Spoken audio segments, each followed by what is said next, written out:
and glory in Jesus' name, amen. Amen. Senior Senator from the 17th, would you lead us in prayer or pledge? Thank you, Mr. President. Will those in the gallery and the Senate floor join me in the Pledge of Allegiance? I pledge allegiance to the flag of the United States of America, to the republic for which it stands, one nation under God, indivisible, with liberty and justice for all. Reading of the Journal. West Virginia Legislature Senate Journal, March 2nd, 2021. The Senate met at 11:01 a.m. Senator Blair, Mr. President, in the chair. The junior senator from the 8th requests unanimous consent that further reading of the Journal be dispensed with and the Journal be approved. Is there objection?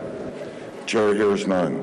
Further reading of the Journal is dispensed with and the Journal is approved. Introduction of guest. Senior Senator from the 17th.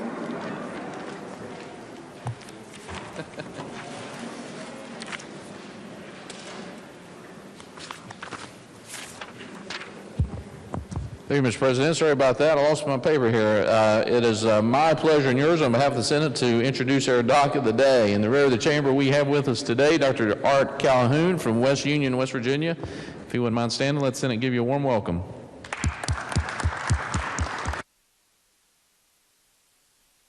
Further introductions. Communications from the House.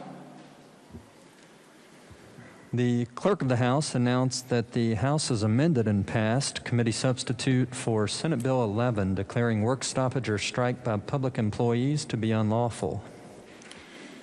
The message will be received. Senior Senator from the 17th. Thank you, Mr. President. I move the Senate amend the House amendment to Senate Bill 11. Senior Senator from the 17th moves that the Senate amend House amendment to Senate Bill 11. Does the clerk have an amendment? Yes, sir. Senator Rucker moved to amend the title of the bill. Senior Senator from the 17th. Thank you, Mr. President. I request unanimous consent to explain the amendment in lieu of having it read. Is there objection? Chair hears none. Senior Senator from the 17th.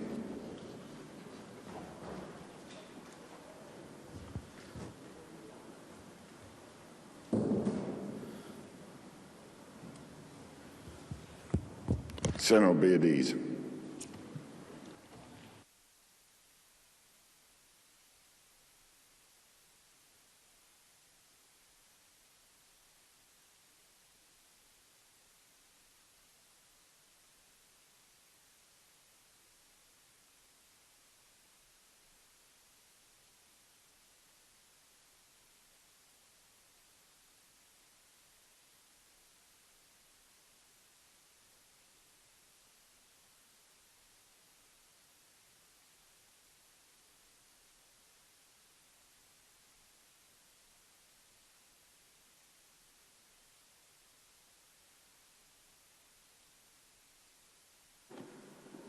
Senior Senator from the 17th.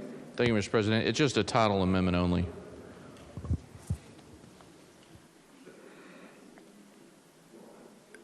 Just a title amendment. Is there further discussion? If not, the question before this Senate is the adoption of the title amendment to the House amendment to Senate Bill 11. All those in favor will say aye. Aye. Those opposed, no. The ayes appear to have it. The ayes do have it. I declare the title amendment to the amendment adopted. Senior Senator from the 17th.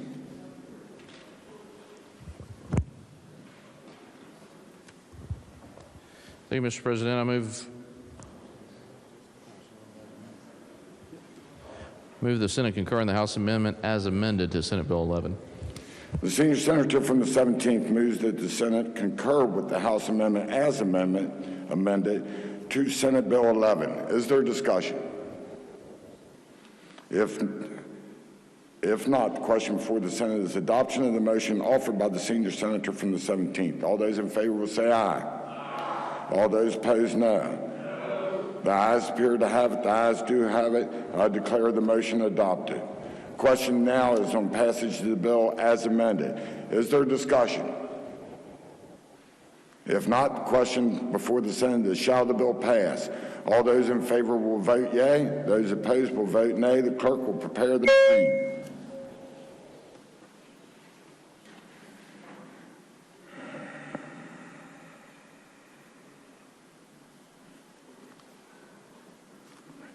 Has every member voted? Has every member voted? If so, the clerk will close the machine and ascertain the results. On this question, 21 yeas, 12 nays, 1 absent, not voting. More than a majority of the members elected to the Senate having voted in the affirmative. I declare the bill passed and amended. The clerk will communicate the action of the Senate to the House.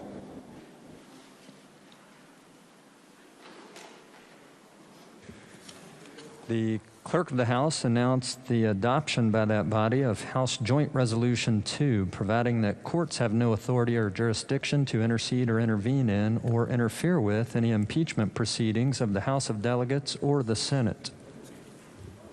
The message will be received and the resolution will be referred to the Committee on Judiciary and then to the Committee on Finance. Communications from the Executive. There are none. Reports from standing committees. Your Committee on Finance has had under consideration committee substitute for Senate Bill 294 relating generally to savings and investment programs offered by state, and reports back a committee substitute for same, with the recommendation that the committee substitute for committee substitute do pass. Respectfully submitted, Eric J. Tarr, Chair. The report will be received. Your Committee on Finance has had under consideration Senate Bill 305, providing exemption from consumer sales and service tax for certain aircraft maintenance, and Senate Bill 397, relating to healthcare provider tax, and reports the same back with the recommendation that they each do pass. Respectfully submitted, Eric J. Tarr, Chair. The report will be received. Your Committee on Transportation and Infrastructure has had under consideration Senate Bill 343, authorizing DMV to process online driver's license or identification card change of address, and reports back committee substitute for same, with the recommendation that the committee substitute do pass. Respectfully submitted, Charles H. Clements, Chair. The report will be received.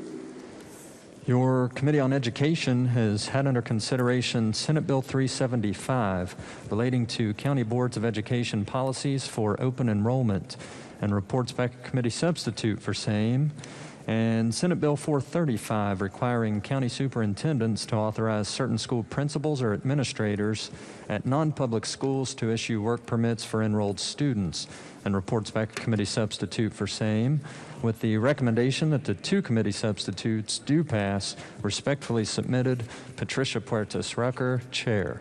The report will be received. Your Committee on Health and Human Resources has had under consideration Senate Bill 390, reorganizing healthcare authority under DHHR and clarifying responsibilities for all payer claims database, and reports the same back with the recommendation that it do pass. Respectfully submitted, Michael J. Maroney, Chair. The report will be received. Your Committee on Transportation and Infrastructure has had under consideration Senate Bill 376, removing obsolete provisions regarding DOH standards for studded tires and chains, and reports the same back with the recommendation that it do pass. Respectfully submitted, Charles H. Clements, Chair. The report will be received. Your Committee on Energy, Industry, and Mining has had under consideration Senate Bill 404, modifying well work permits issued by DEP Office of Oil and Gas, and reports the same back with the recommendation that it do pass. Respectfully submitted, Randy E. Smith, Chair. The report will be received. Your Committee on Government Organization has had under consideration Senate Bill 421, authorizing Workforce West Virginia to hire at-will employees, and reports back a committee substitute for same, and Senate Bill 429, exempting Division of Emergency Management from purchasing division requirements for certain contracts, and reports back to committee substitute for same, with the recommendation that the 2 committee substitutes do pass. Respectfully submitted, Mark R. Maynard, Chair. The report will be received. Your Committee on the Judiciary has had under consideration Senate Bill 439, allowing use or non-use of safety belt as admissible evidence in civil actions, and reports back a committee substitute for same, With the recommendation that the committee substitute do pass, respectfully submitted, Charles S. Trump IV, Chair. The report will be received. Your Committee on the Judiciary has had under consideration Senate Bill 469, permitting appearance by video for purpose of notarial act, and reports back a committee substitute for same. With the recommendation that the committee substitute do pass, respectfully submitted, Charles S. Trump IV, Chair. The report will be received. Your Committee on Transportation and Infrastructure has had under consideration Senate Concurrent Resolution 8, naming Fire Chief Kenneth Jr. Russell Memorial Bridge, and Senate Concurrent Resolution 9, naming the Haney Family Veterans Memorial Bridge, and reports the same back with the recommendation that they each be adopted. Respectfully submitted, Charles H. Clements, Chair.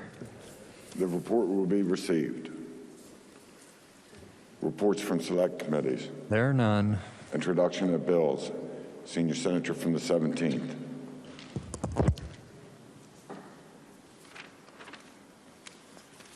Thank you, Mr. President. I request unanimous consent that Senate Bills 538 through Senate Bill 558 be considered introduced, read by their titles, and referred to the appropriate committees as shown on the chamber automation system.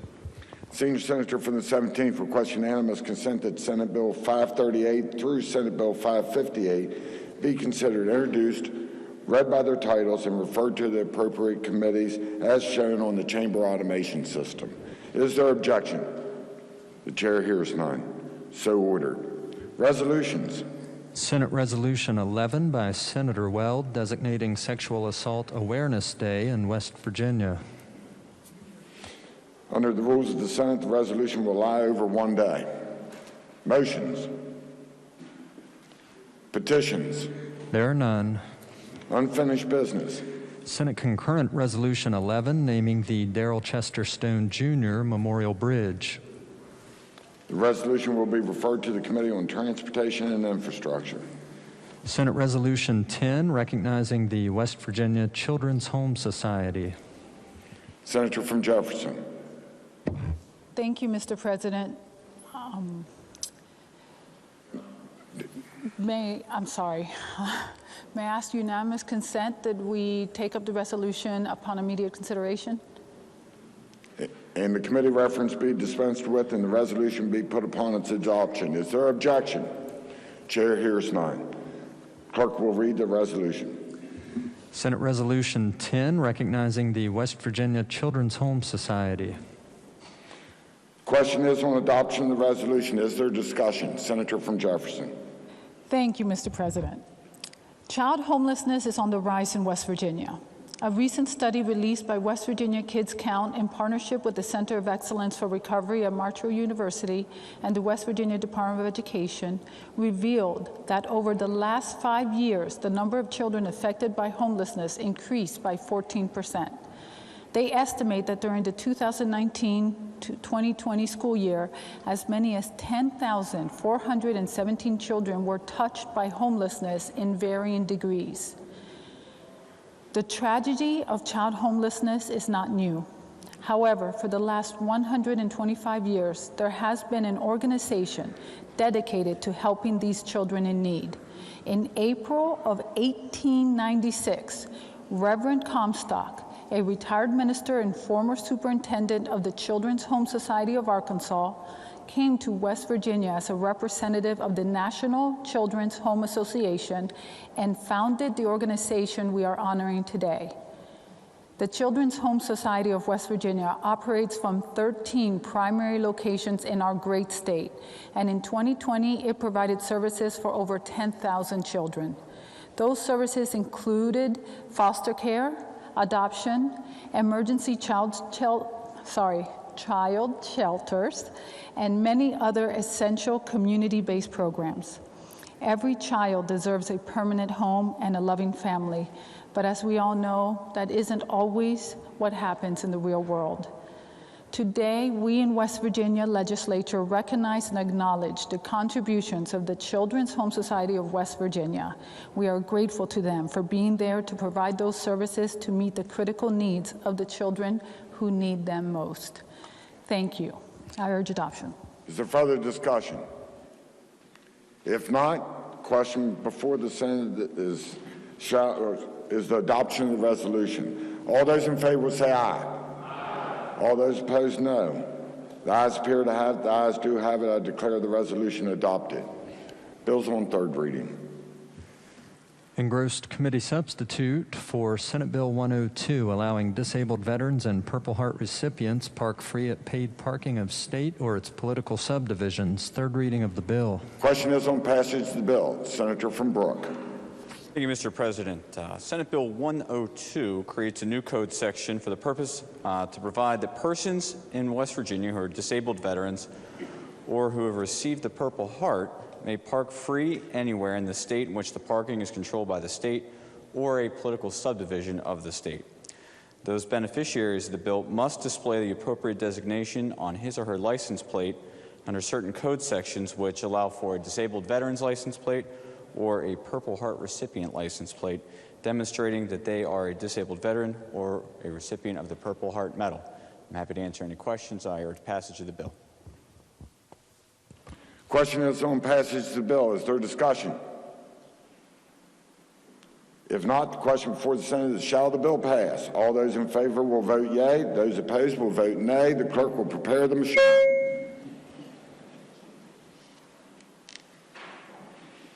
Has every member voted? Has every member voted? If so, the clerk will close the machine and ascertain the results.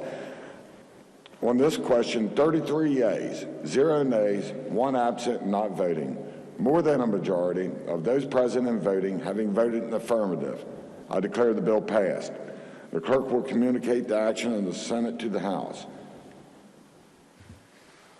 Engrossed committee substitute for Senate Bill 356, allowing for a written part of driver's exam given in high school driver's education course. Third reading of the bill.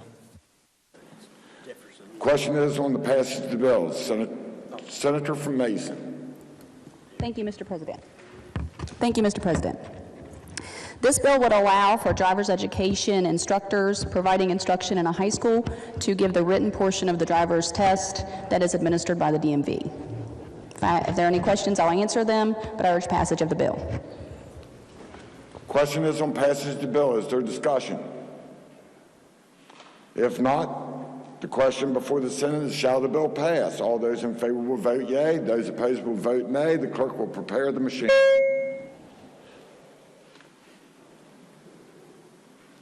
Has every member voted? Has every member voted? If so, the clerk will close the machine and ascertain the results. On this question, there will be 33 yeas, 0 nays, 1 absent and not voting. More than a majority of those present and voting have voted into the affirmative. I declare the bill passed. The clerk will communicate the action of the Senate to the House. Engrossed committee substitute for Senate Bill 368, authorizing DEP to develop reclamation of abandoned and dilapidated properties program. Senior Senator from the 17th. Thank you, Mr. President. I request unanimous consent that the bill be referred to the Committee on Rules. Is there objection? Chair hears none. So ordered. Engrossed committee substitute for Senate Bill 387, relating to drug screening of applicants for cash assistance. Third reading of the bill. Question is on passage of the bill. Senator from Marshall. Thank you, Mr. President. Senate Bill 387 implements drug screening of applicants for West Virginia's Tanf program, also known as West Virginia Works. This program began in 2017 as a 3-year pilot. This bill allows for extension of that pilot program through December 31st, 2022. The bill sets forth criteria for reasonable suspicion of drug use. Applicants that have a positive drug test will be referred for substance abuse treatment and job training. Mr. President, I urge passage of the bill. Question is on passage of the bill. Is there discussion? Senator from Greenbrier. Thank you, Mr. President. Would the Senator from Marshall yield for Senator some yield. questions? The Senator will yield. Certainly. Thank you, Mr. President. Thank you, Senator. I appreciate it. I don't serve on health, as you know, and this bill was just single reference. I've got some questions about it. I also realize this was an agency bill, so I appreciate it came through your committee, and you're doing your job. I appreciate that. Just a couple questions about the bill, what it does, how successful it's been, and so forth. Okay. So just to start with, this bill requires drug screening for certain TANF recipients if they're suspected of substance abuse disorder. Is that correct? That is correct. Okay. And so TANF, if we get into TANF a little bit, Temporary Assistance for Needy Families, that provides basic assistance over a short period of time for folks in certain circumstances. Is that correct? I think that's correct. Is that correct? Yes, that's correct. Okay. So you can use those funds for particular things, as I understand it. For example, you could use it for food, or you could use it for medicine or transportation or job training. Is that right? That's correct. Okay. And you do have to work to receive or be seeking a job to receive TANF funds. Is that correct?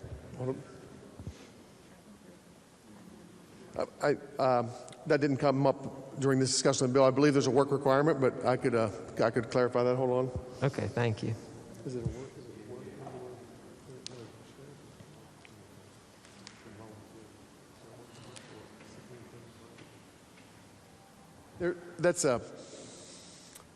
That's not a part of this bill. Obviously, it's a part of TANF's program to begin with. So I'm not sure. I can't quote that. I mean, yes, I think there's a work requirement with TANF.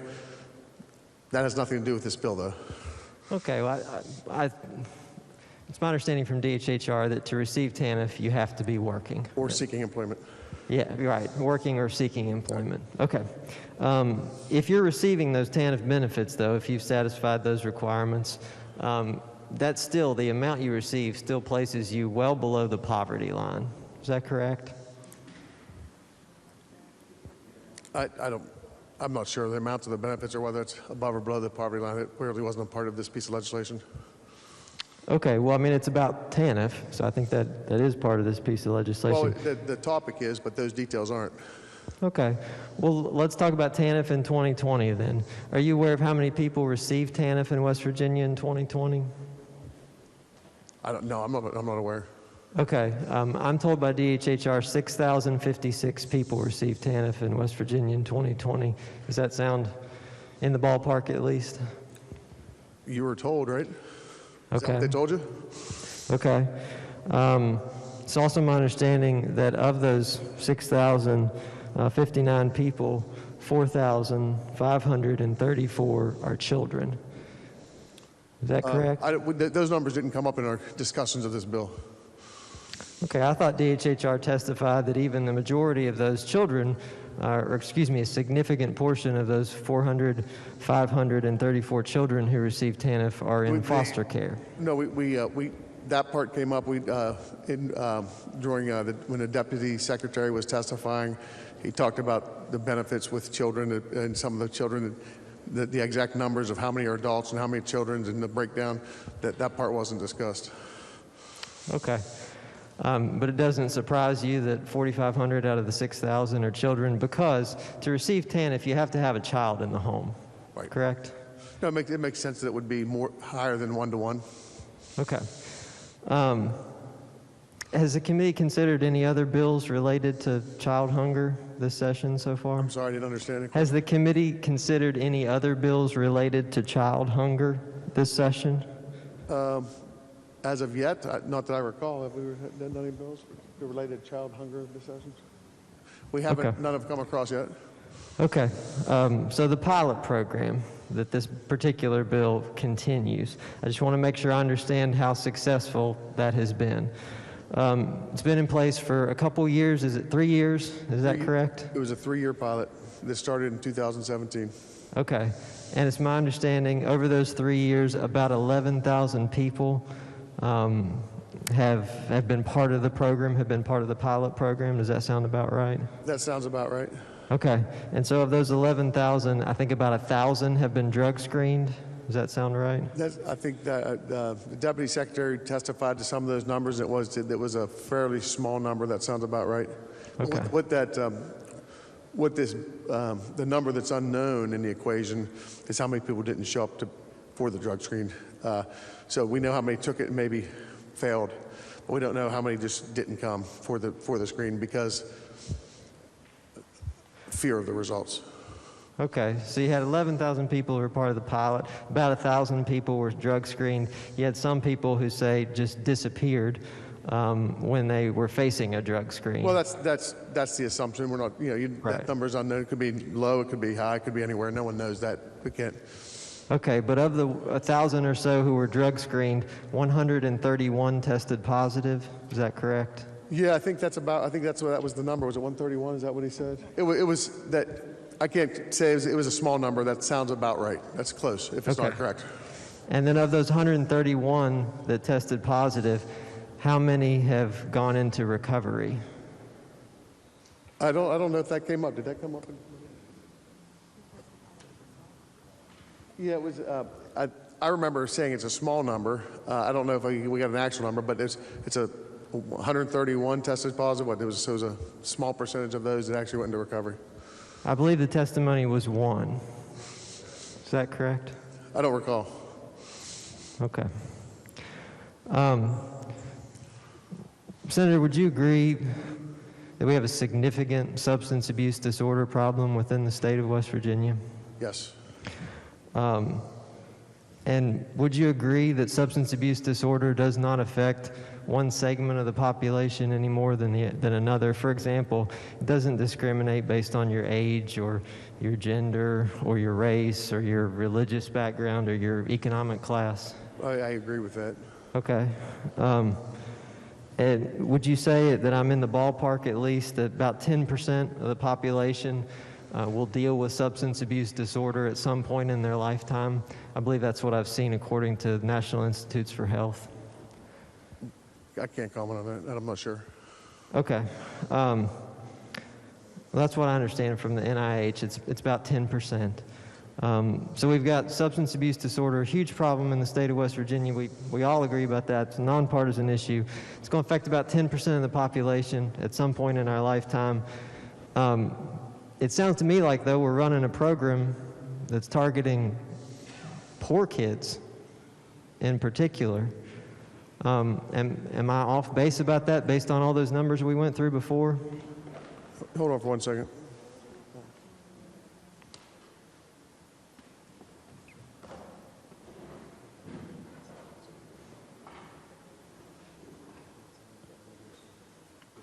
Okay, that's what.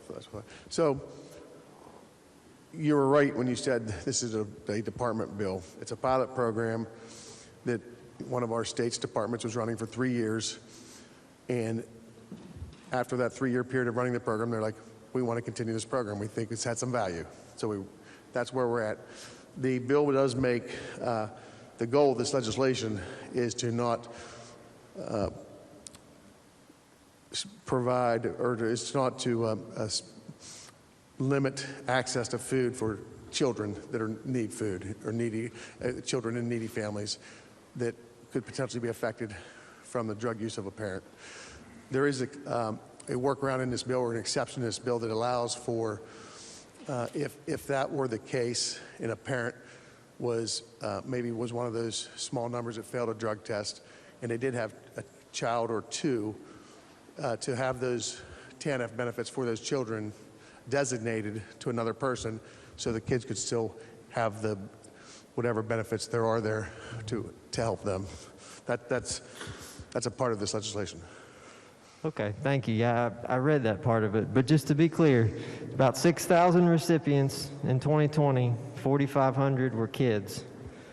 So primarily the people who are going to be affected by this, the vast majority are children. Well, maybe nobody then. Maybe very little people will be affected by this then, because we just stated, both of us, that there is a workaround for the children to still receive the benefits. So if the vast majority of these 6,000 or whatever the number was are children, then they're not going to be affected, because those benefits can still be designated to someone else and they can receive the benefits. So therefore, it's just affecting the small number that were actually using the substance. I believe you said earlier that a significant number of people, though, they don't pursue the process. They drop out of the pilot program. So I didn't say that. I said nobody knows that number. I think that's an assumption that that number is probably not zero. That the people that just don't show up, right, because they're afraid of the test. It's probably not zero, but we don't know what it is. It's an unknown. You think it's more than the one who've gone into recovery over the past 3 years? What? Excuse me? Do you think it's more than the one who's gone into recovery over the past 3 years?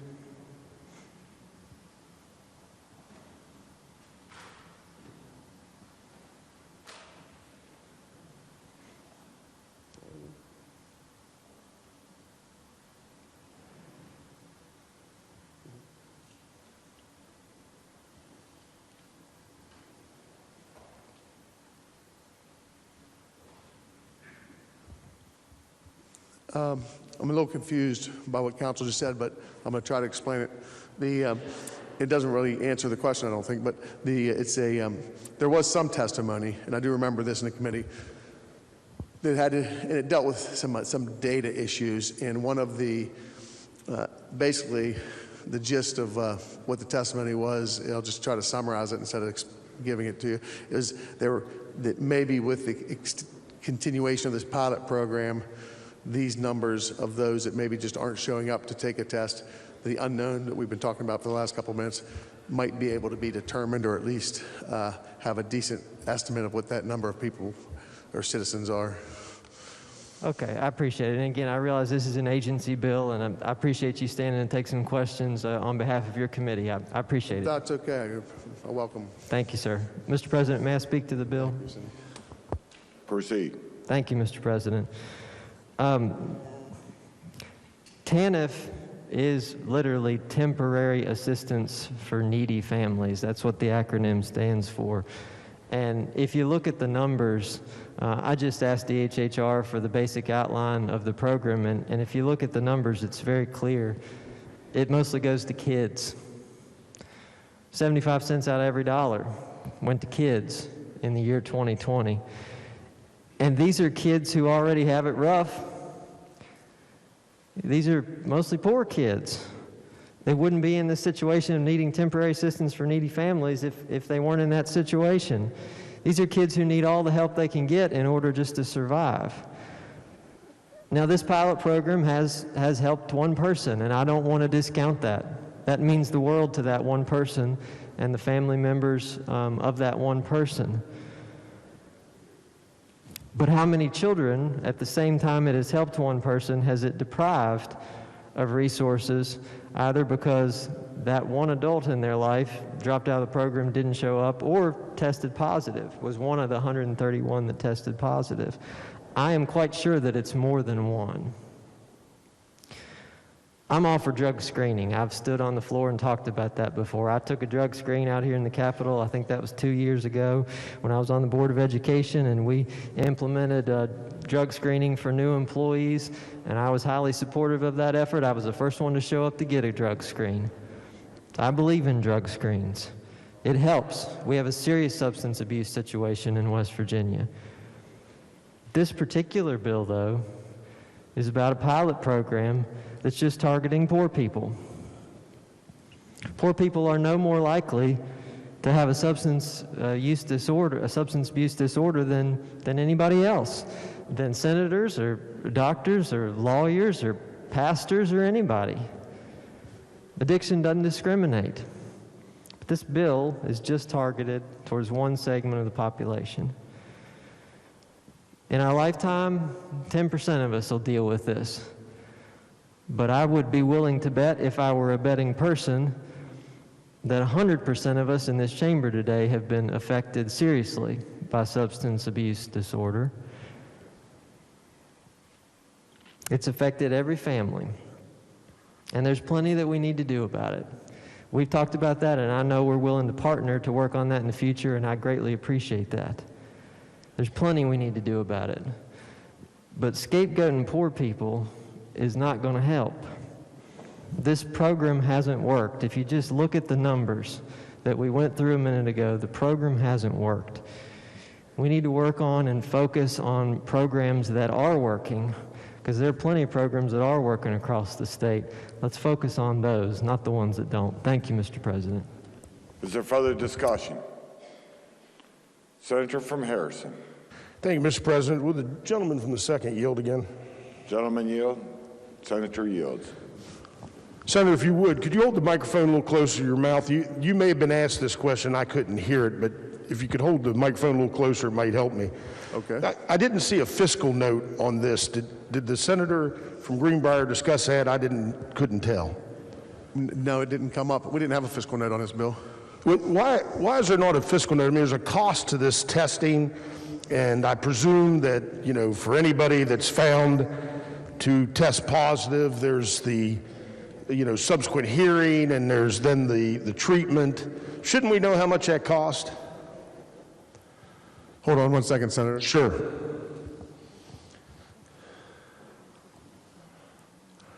Yes, there was, as I stated, there was no fiscal note. There was testimony from DHHR during the committee that this cost was, I'm not sure if they used the word negligible or minimal, but it was one of those two, or I think it was minimal. Yeah, but let me tell you, I mean, I read an article the other day in preparation for this, and of the 2,221 people we tested during the pilot project, of which 0.3% were found to be positive, it cost us $200,000. Now that's just the testing. I would think a fiscal note would include the cost of the hearings, the cost of the, rehabilitation that's included. And listen, I think there's some positives to this bill. Don't get me wrong, I'm not trying to chop the bill. I'm just concerned that this is the second bill that I make note of this session that clearly is going to expend tax dollars and has no fiscal note. And was that question not raised? I think you just raised it a minute ago, and the answer was that, and I can't change the testimony of the department that's implementing the program for the last 3 years, but they've been running this program for the last 3 years as a pilot, and their leadership testified to our committee that there was minimal cost associated with this program.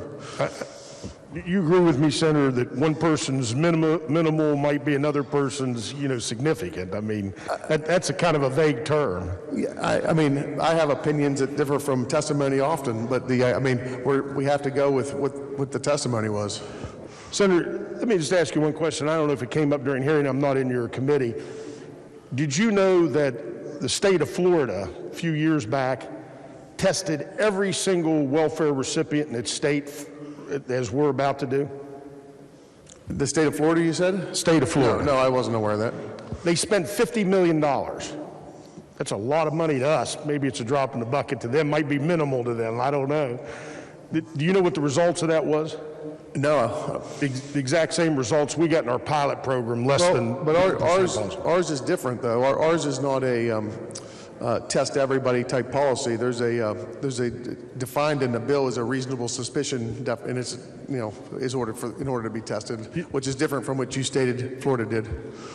Sure, I understand, but what I'm trying to point out is I would expect the same results again. But thank you, sir. Sure. Very quickly, Mr. President. Mr. President, this is at least the second bill this session that is clearly going to expend, state tax dollars with what at least is questionable results. I mean, I think it's got a good intent. I think it's got a good purpose. I'm very sorry the gentleman from Boone's amendment didn't make it yesterday. I think we make a huge mistake in not following the trend of the rest of this country. But I'm very concerned that we're not getting fiscal notes. If it's minimal, then we ought to have a fiscal note that says that or has a dollar value subscribed to it. That is the rule of this majority, your party, sir, who put that in place. And I would ask it to be enforced. I have a very difficult time voting for any bill that's clearly going to expend taxpayer funds that does not include a fiscal note so we can all know what it's going to cost the state of West Virginia. Thank you, Mr. President. Is there further discussion? Senator from Randolph. Thank you, Mr. President. The vast majority of people across the United States who have a job, who pay taxes, are subject to random drug testing. It doesn't matter if you're a coal miner or you're in the construction industry, if you work in an office. The people that are paying the taxes are subject to the drug screening that we're hearing here we should exempt these folks from because they don't have a job. Or if they have a job, it pays very little.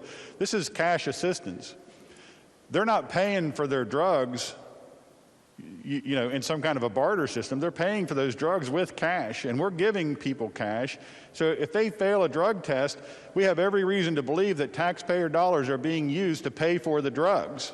I think this is a very fair way to say, look, we don't mind helping out when you need the help, but we don't want you taking the cash down to the corner and buying drugs. So this is a good way for us to put a little bit of a check on it. And I remember, because I was here when we passed this pilot program, we put in some safeguards to make sure that children didn't suffer. This bill does not make children suffer. This bill is actually designed to get help for people who are struggling with addiction. And now we're talking about taking it from a pilot program to a full program.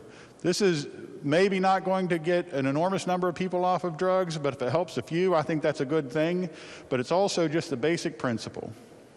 The people that are working in this state and paying the taxes have to take those drug tests. Certainly the people who are receiving public assistance should have to meet the same standard.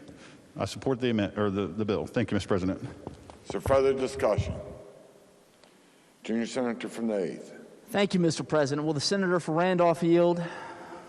Senator from Randolph yield. The senator yields. Senator, you weren't part of the Health Committee. I want to, before I ask this question, I want you to know there was no testimony or no evidence of anyone using the cash assistance that this program provides for drugs. So I ask you, what's that based upon? What is what based upon? You just made a statement to this body that this program, the cash assistance, is used for drugs. I want to know what that's based upon. It's based on the simple principle that cash is a very fungible thing. So there are no facts in your statement. You asked me a question. I believe I have a right to answer that question, don't I? Okay. That cash that goes into their pocket mixes with the other cash in their pocket. They're paying cash for the drugs. Therefore, if we're putting cash in their pocket, that money is being used to pay for drugs. It's a logical thing. I don't have to have evidence to show that. Common sense shows that. So there are no facts to your statement? Excuse me? There are no facts to your statement? The most basic common sense backs up my statement because all of the cash in their pocket is the same. Please answer the question, sir. Again, there are no facts to your statement. Common sense is what's backing up my statement. I'm going to give you one more time. There are no facts to your statement. Common sense is what's backing up my statement. Mr. President, can I speak to the bill?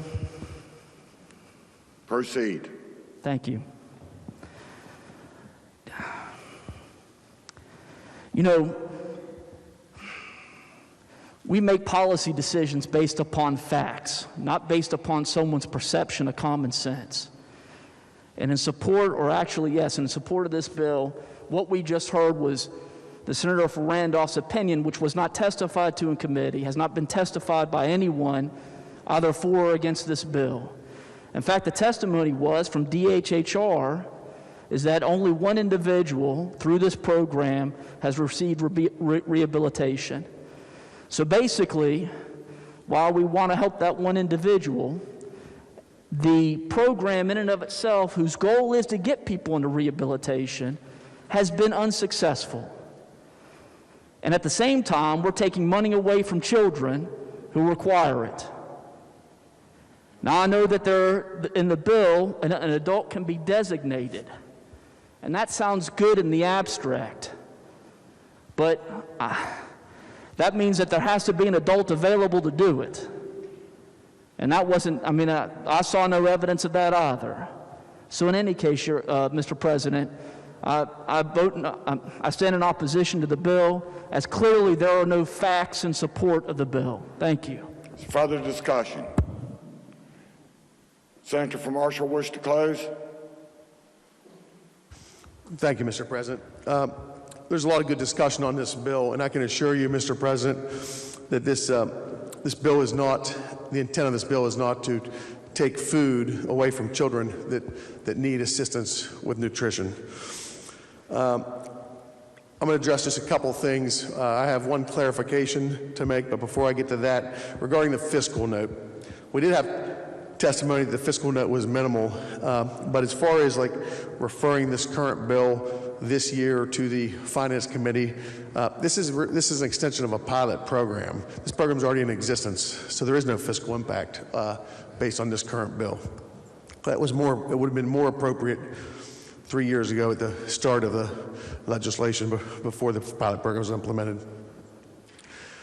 Okay, as I say, the goal is to not take nutrition away from kids that need nutrition. In fact, there's protections in this bill, solid protections that actually provide alternate routes for children to receive their nutrition if, in fact, their guardian or parent that received the Tanf benefits tests is positive or refuses to take the test.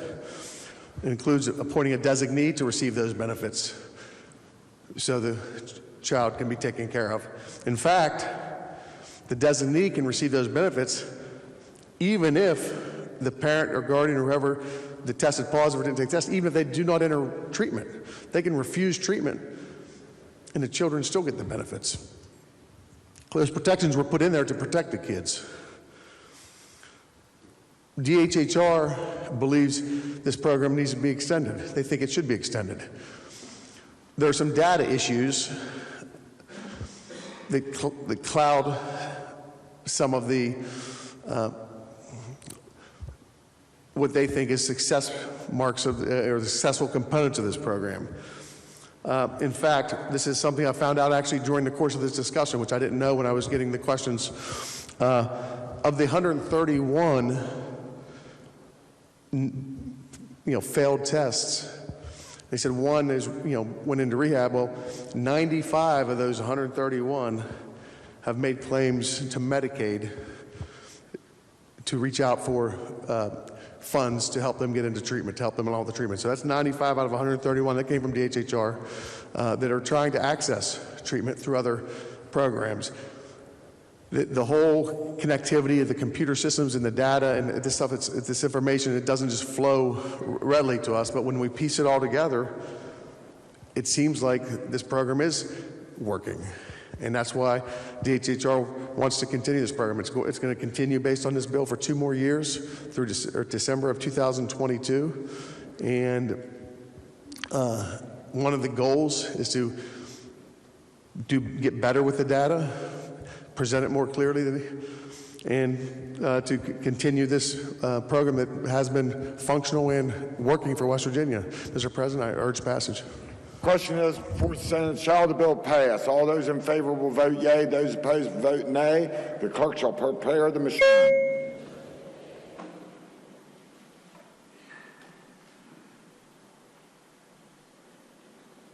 Has every member voted? Has every member voted? So the clerk will close the machine and ascertain the results. On this question, there are 24 yeas, 9 nays, 1 absent, not voting.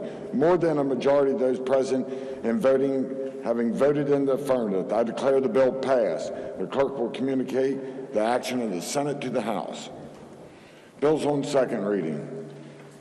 Committee substitute for Senate Bill 263, permitting online raffles to benefit charitable and public service organizations. Second reading of the bill. Are there amendments to the bill? No, sir. The bill will be engrossed and advanced to third reading. Committee substitute for Senate Bill 332, providing procedure for West Virginia to select delegates to Article 5 convention. Second reading of the bill. Are there amendments to the bill? No, sir. The bill will be engrossed and advanced to third reading. Committee substitute for Senate Bill 345, expanding alcohol test and lock program to include offenders with drug-related offense. Second reading of the bill. Are there amendments to the bill? No, sir. The bill will be advanced or engrossed and advanced to third reading. Bills on first reading. Senior Senator from the 17th. Thank you, Mr. President. Our question is consent that all bills on first reading be considered read a first time and advanced to second reading. Is there objection? Chair hears none. So ordered. Introduction of guest. Remarks by members. Senior Senator from the 17th. Thank you, Mr. President. Just for everyone's knowledge, for the new members, there has been some question when a member is absent. It is not necessary. Senate Rule 50 says that if it's due to illness or an unavoidable cause, it's not necessary to request a leave of absence. I just want to make senators know sometimes when we don't do that, that's because of one of those conditions. Thank you, Mr. President. Senator from Wood. Thank you, Mr. President. I could briefly just address you.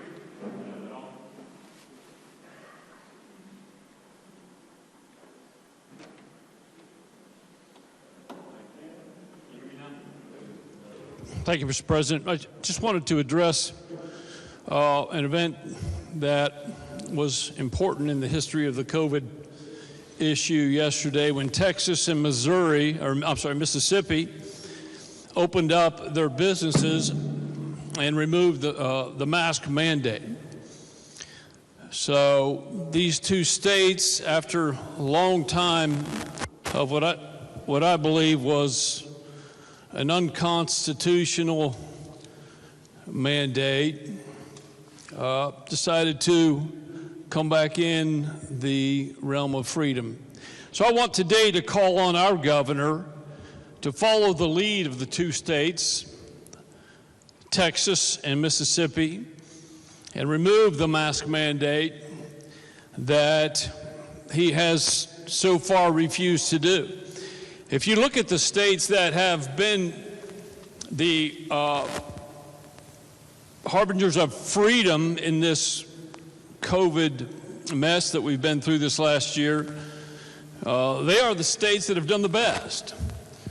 Florida, one of the least restrictive states during COVID, had one of the smallest spikes in the fall. They kept their schools open, which we finally had done, but children almost never have COVID and almost never spread COVID, but we decided to close the schools, and these other states, like Florida and I believe it's North Dakota, Kristi Noem, have not. So Texas said, look, we've got the vaccinations distributed throughout the state, and it's time for freedom. Our governor has also said, look, we're number one in the distribution of the vaccination. So I believe that our governor, who has obviously done a good job at distributing the vaccine, should also do a good job at proclaiming freedom and getting rid of this punitive mask mandate. If you look at an article yesterday from the Wall Street Journal that says we'll have herd immunity by April. That's next month. As hard as it is to believe, we're almost a year, or we are a year into COVID, and here we are at April, and the Wall Street Journal says by April, or here we are in March, by April we'll have herd immunity. Parkersburg News, my home paper, said West Virginia's COVID numbers are at the lowest since last November.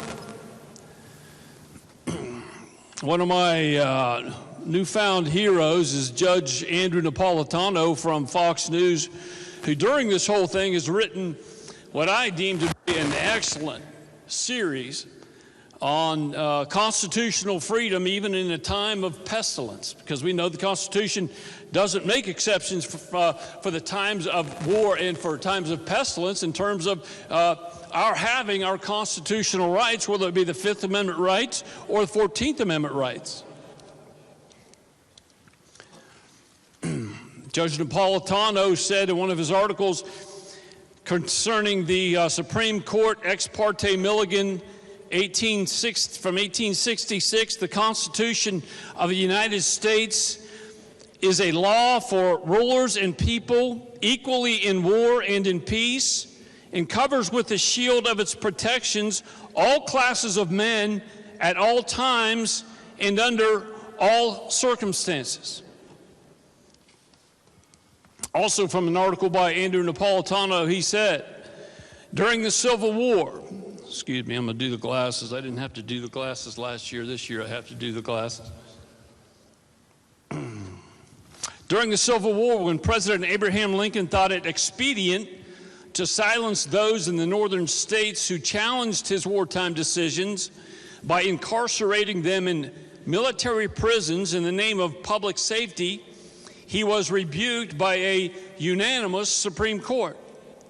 The essence of the rebuke is that no matter the state of difficulties, whether war or pestilence, the Constitution protects our natural rights, and its provisions are to be upheld when they pinch as well as when they comfort.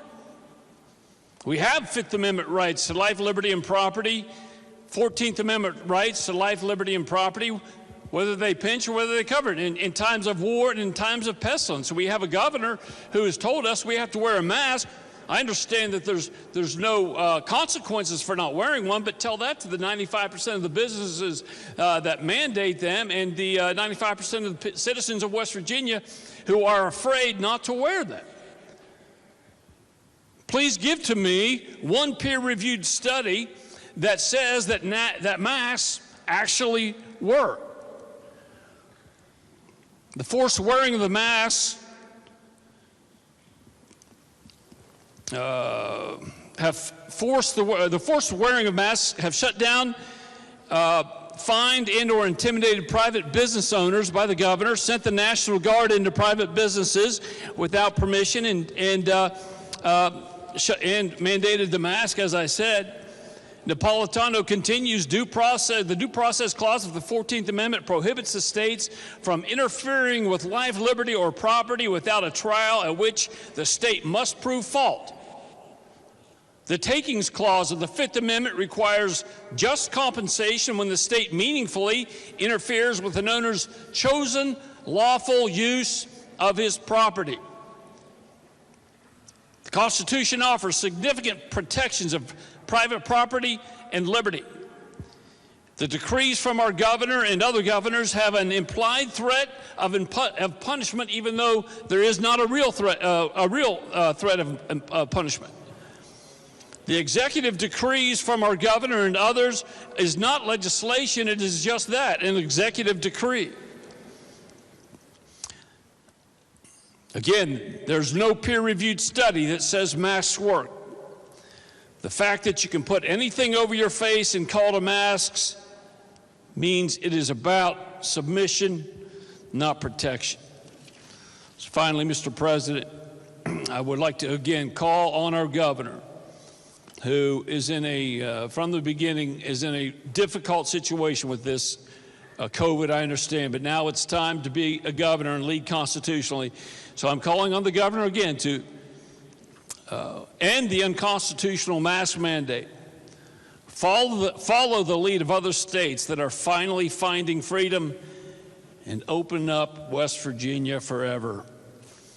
As we have said, Montani semper liberi. Let's keep our... Further remarks. Senator from Harrison. Thank you, Mr. President. You know, the senator from Wood's words sound really great, but they're very dangerous. I think what Texas and Mississippi is about to do is reckless, given how many people have died in this country and how many people have been greatly sickened. We are possibly at the end of this crisis. A few more months, we may be out of it. But reckless behavior and talk that masks don't work is only going to prolong this thing even further. Right now, the trend's flattened. That's not good. The trend of virus cases is flattened across this country. That means it's going to be with us for months and months more if we don't take steps and continue to do what we're doing now. Everyone wants it over. Everyone wants to be able to go to a restaurant or a ball game or see their relatives. I'm no different. Nobody in here is any different. But if we don't stay with the plan, more people will die, more people will be sick, and we may never get out of this crisis. We saw what a patchwork of regulations and rules did to our country. We're the most developed and wealthiest country in the world, and we had the highest rate of infection and the most deaths in the entire world of developed countries. That's crazy. I don't know what happened to America. I don't know what happened to West Virginia.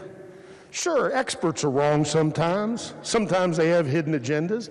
But when the vast majority of experts, science and medical experts, we have several in our body here, tell you that these things work and tell you that we've got to follow the protocols, I can tell you one thing, a lawyer's not going to dispute that.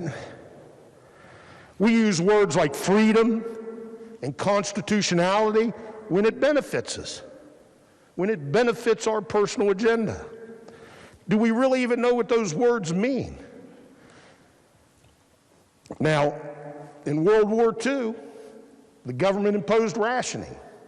People could make constitutional arguments against that. They did.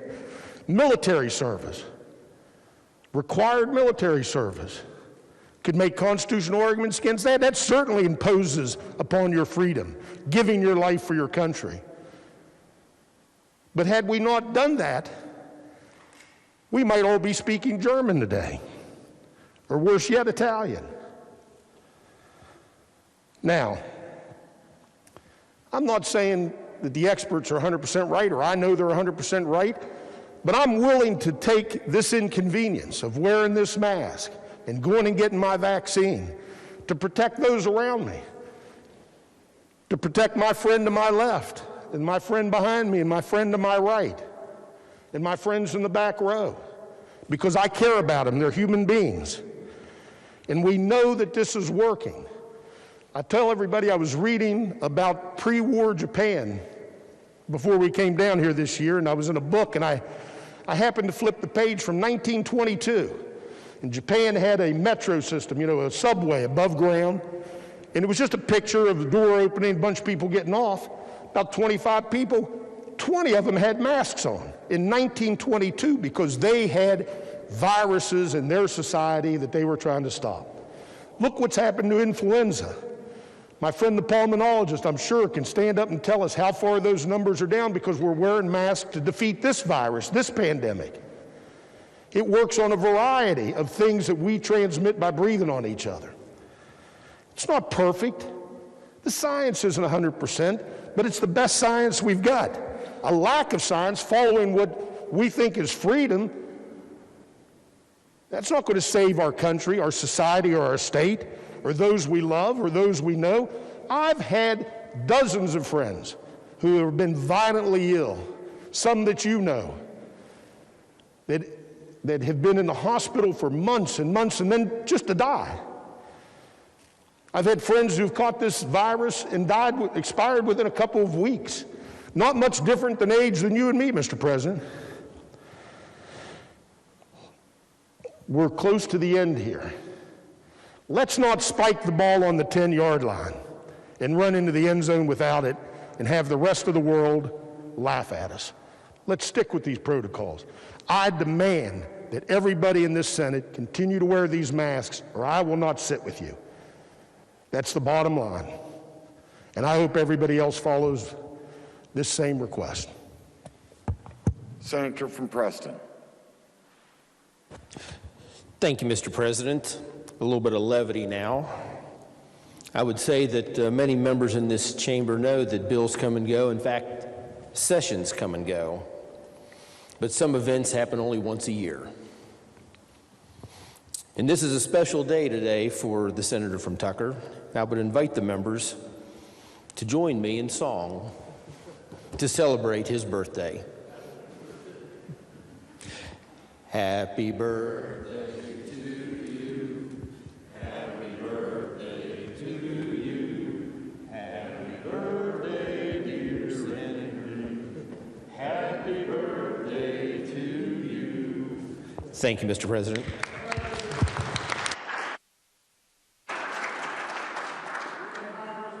I thought it was last Friday. Senator from Cabell. Thank you, Mr. President.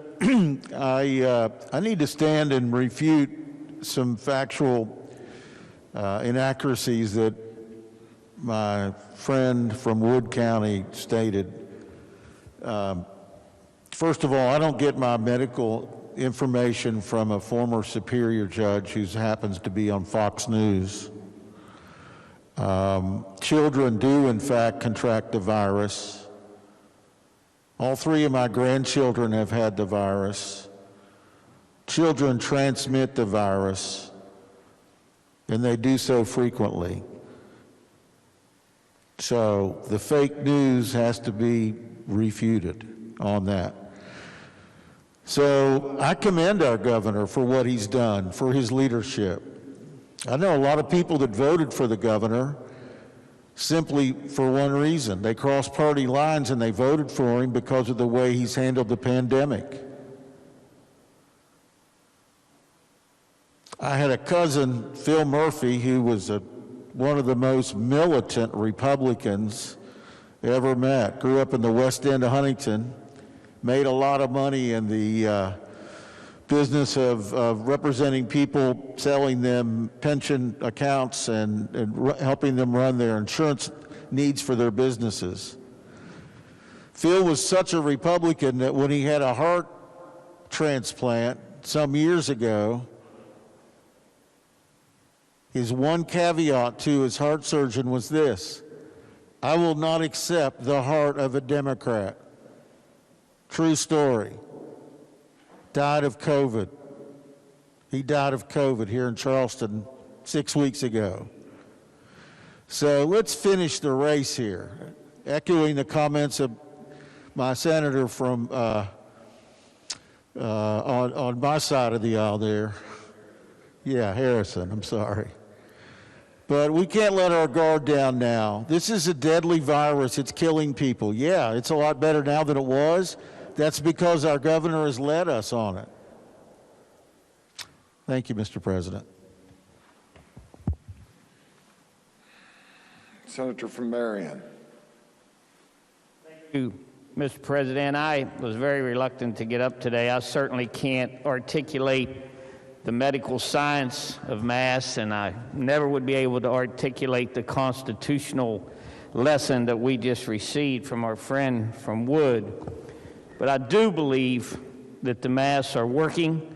I do believe that they're working particularly in our chamber. Mr. President, I remember when we talked and we wanted you to do a rule. And you asked us to give you a chance to put safety precautions in place. And you said, if it didn't work, you would implement the rule. And we gave you that chance. And Mr. President, I want to tell you, I think you've done a tremendous job. Most people are in total compliance. We haven't had an outbreak in our chamber because people here are using good common sense. And Mr. President, when you came up and sat beside me for the photo, you looked over and you said, if you want me to put my mask on, I absolutely respect your space and I will do that. And that meant a lot to me. That meant a lot to me, and it meant that you showed true leadership and you meant what you said to us that day on the Democrat caucus call. And I think that you deserve kudos for that. I don't think we should back up now. We're about, 20-some days into this session. Things are going well. Hopefully, no one's going to contract this horrible disease because, Mr. President, I lost a dear friend to COVID. Someone I worked with for over 20 years. Worked with very closely. He was a dear friend and a dear fighter for the labor movement.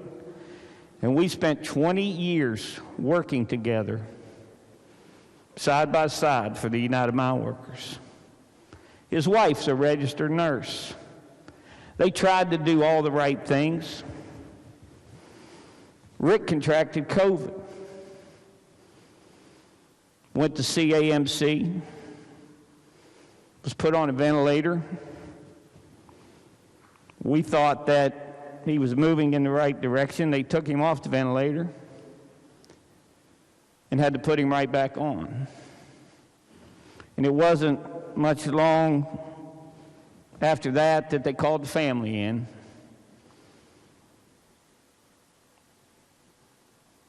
I lost a dear friend.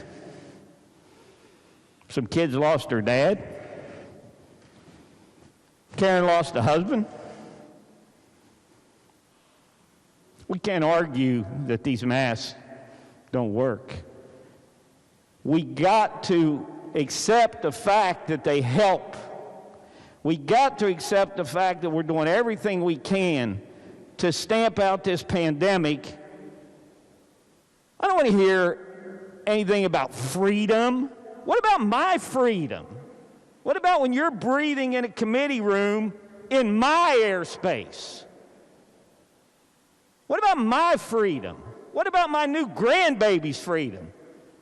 3 months old this week that I want to go home and hug and kiss and be with. What about my freedom? Mr. President, thank you. Thank you for looking out for this chamber. Thank you for doing the right thing. And let's just continue to do that. Thank you, sir. Senior Senator from the 6th. Thank you, Mr. President. I want to address another dilemma that's going on with the flooding that's happened in the state. This morning, Governor Justice declared a state of emergency for 18 counties. I'm going to name them off here. It covers many of us here. Boone, Braxton, Cabell, Clay, Greenbrier, Jackson, Kanawha, Lincoln, Logan, Mason, Mingo, Pocahontas, Preston, Putnam, Randolph, Roane, Upshur, and Wayne counties, my home county. Currently, they're doing assessment in these counties, and that will depend on which counties get declared a state of disaster. So everyone just remember all the people in these counties that have been devastated. My area that I know and love, where I grew up, I saw so many pictures with water halfway the windows of the houses that had never had any issues. So as far as I know, everybody's working on it. I'm trying to stay in tune, and I've copied a few House members and senators on my letters to the governor and the emergency services and 911 directors. But just remember them in your prayers. Junior Senator from the 8th. Yes, Mr. President, I ask unanimous consent that the comments made by the senators from Cabell, Harrison, and Marion be printed in the appendix of the journal. Is there objection? Chair hears none. Senior Senator from the 17th. Thank you, Mr. President. I request unanimous consent that the comments by the senator from Wood be placed in the appendix of the journal. Is there objection? The chair hears none. So ordered. Further remarks? Miscellaneous business. Senior Senator from the 17th. Thank you, Mr. President. Subject to announcements, I move the Senate stand adjourned until tomorrow at 11 a.m., and I have one announcement. There will be a rules meeting tomorrow morning at 9 a.m. in the President's conference room. Senator from Morgan. Thank you, Mr. President. Your committee on the judiciary will meet today at 3:00 p.m. in the Judiciary Committee room in the West Wing. Senator from Jefferson? No. Senior Senator from the 4th. Thank you, Mr. President. Your Committee on Finance will meet today at 3 p.m. in room 451M, and tomorrow we'll meet at 9:30 a.m. in the morning in room 451M. Further announcements. Senator from Mercer. Thank you, Mr. President. Your Committee on Economic Development will meet today at 1 p.m. room 208 West. Junior Senator from the 17th. Yes, thank you, Mr. President. Your Pension Committee shall meet today at 2 p.m., not 3 p.m. like I said yesterday, and it's in room 451. Thank you. Are there further announcements? If not, question for the Senate is Senate stand adjourned until 11 a.m. tomorrow. All those in favor will say aye.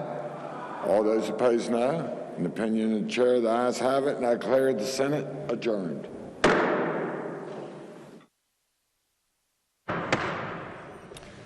The House will please be in order. All those persons not having privilege of the floor will please vacate the chamber at this time, and members and guests in the galleries will please rise as we are led in prayer this morning by the gentleman of the 29th, Delegate Steele. Pray with me this morning as you feel led. Our Father, who art in heaven, hallowed be thy name. Thy kingdom come, thy will be done, on earth as it is in heaven. Give us this day our daily bread. Forgive us our trespasses as we forgive those who trespass against us. Lead us not into temptation, but deliver us from evil. For thine is the kingdom, the power, and the glory, forever and ever. Amen. Members and guests will please remain standing as we are led in the Pledge of Allegiance by the gentleman of the 48th, Delegate Hamrick. Thank you, Mr. Speaker. If the members and our guests would please join me in the pledge to our flag. I pledge allegiance to the flag of the United States of America and to the republic for which it stands, one nation under God, indivisible, with liberty and justice for all. Members and guests may be seated.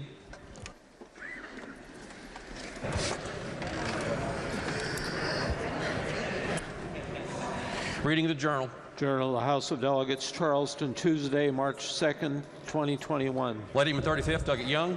Mr. Speaker, I ask unanimous consent that the further reading of the journal be dispensed with and that it be approved as having been read. Lady in the 35th, ask unanimous consent that further reading of the journal be dispensed with and it be approved as having been read. Are there objections? There are no objections. Lady from the 49th for a calendar update. Thank you, Mr. Speaker. On second reading, House calendar, committee substitute for House Bill 2363 has been transferred to the special calendar. Introduction of guests. Lady in the 49th. Our doctor of the day is Dr. Art Calhoun from West Union, West Virginia. If people would make him feel welcome. Also, on behalf of Delegate Scaff, we have WVU students watching from outside the chamber. They are Bashay Sakla from Ohio County, Jared Powell, Marion County, and Ariana Islam from Marion County. Will the House please make them welcome?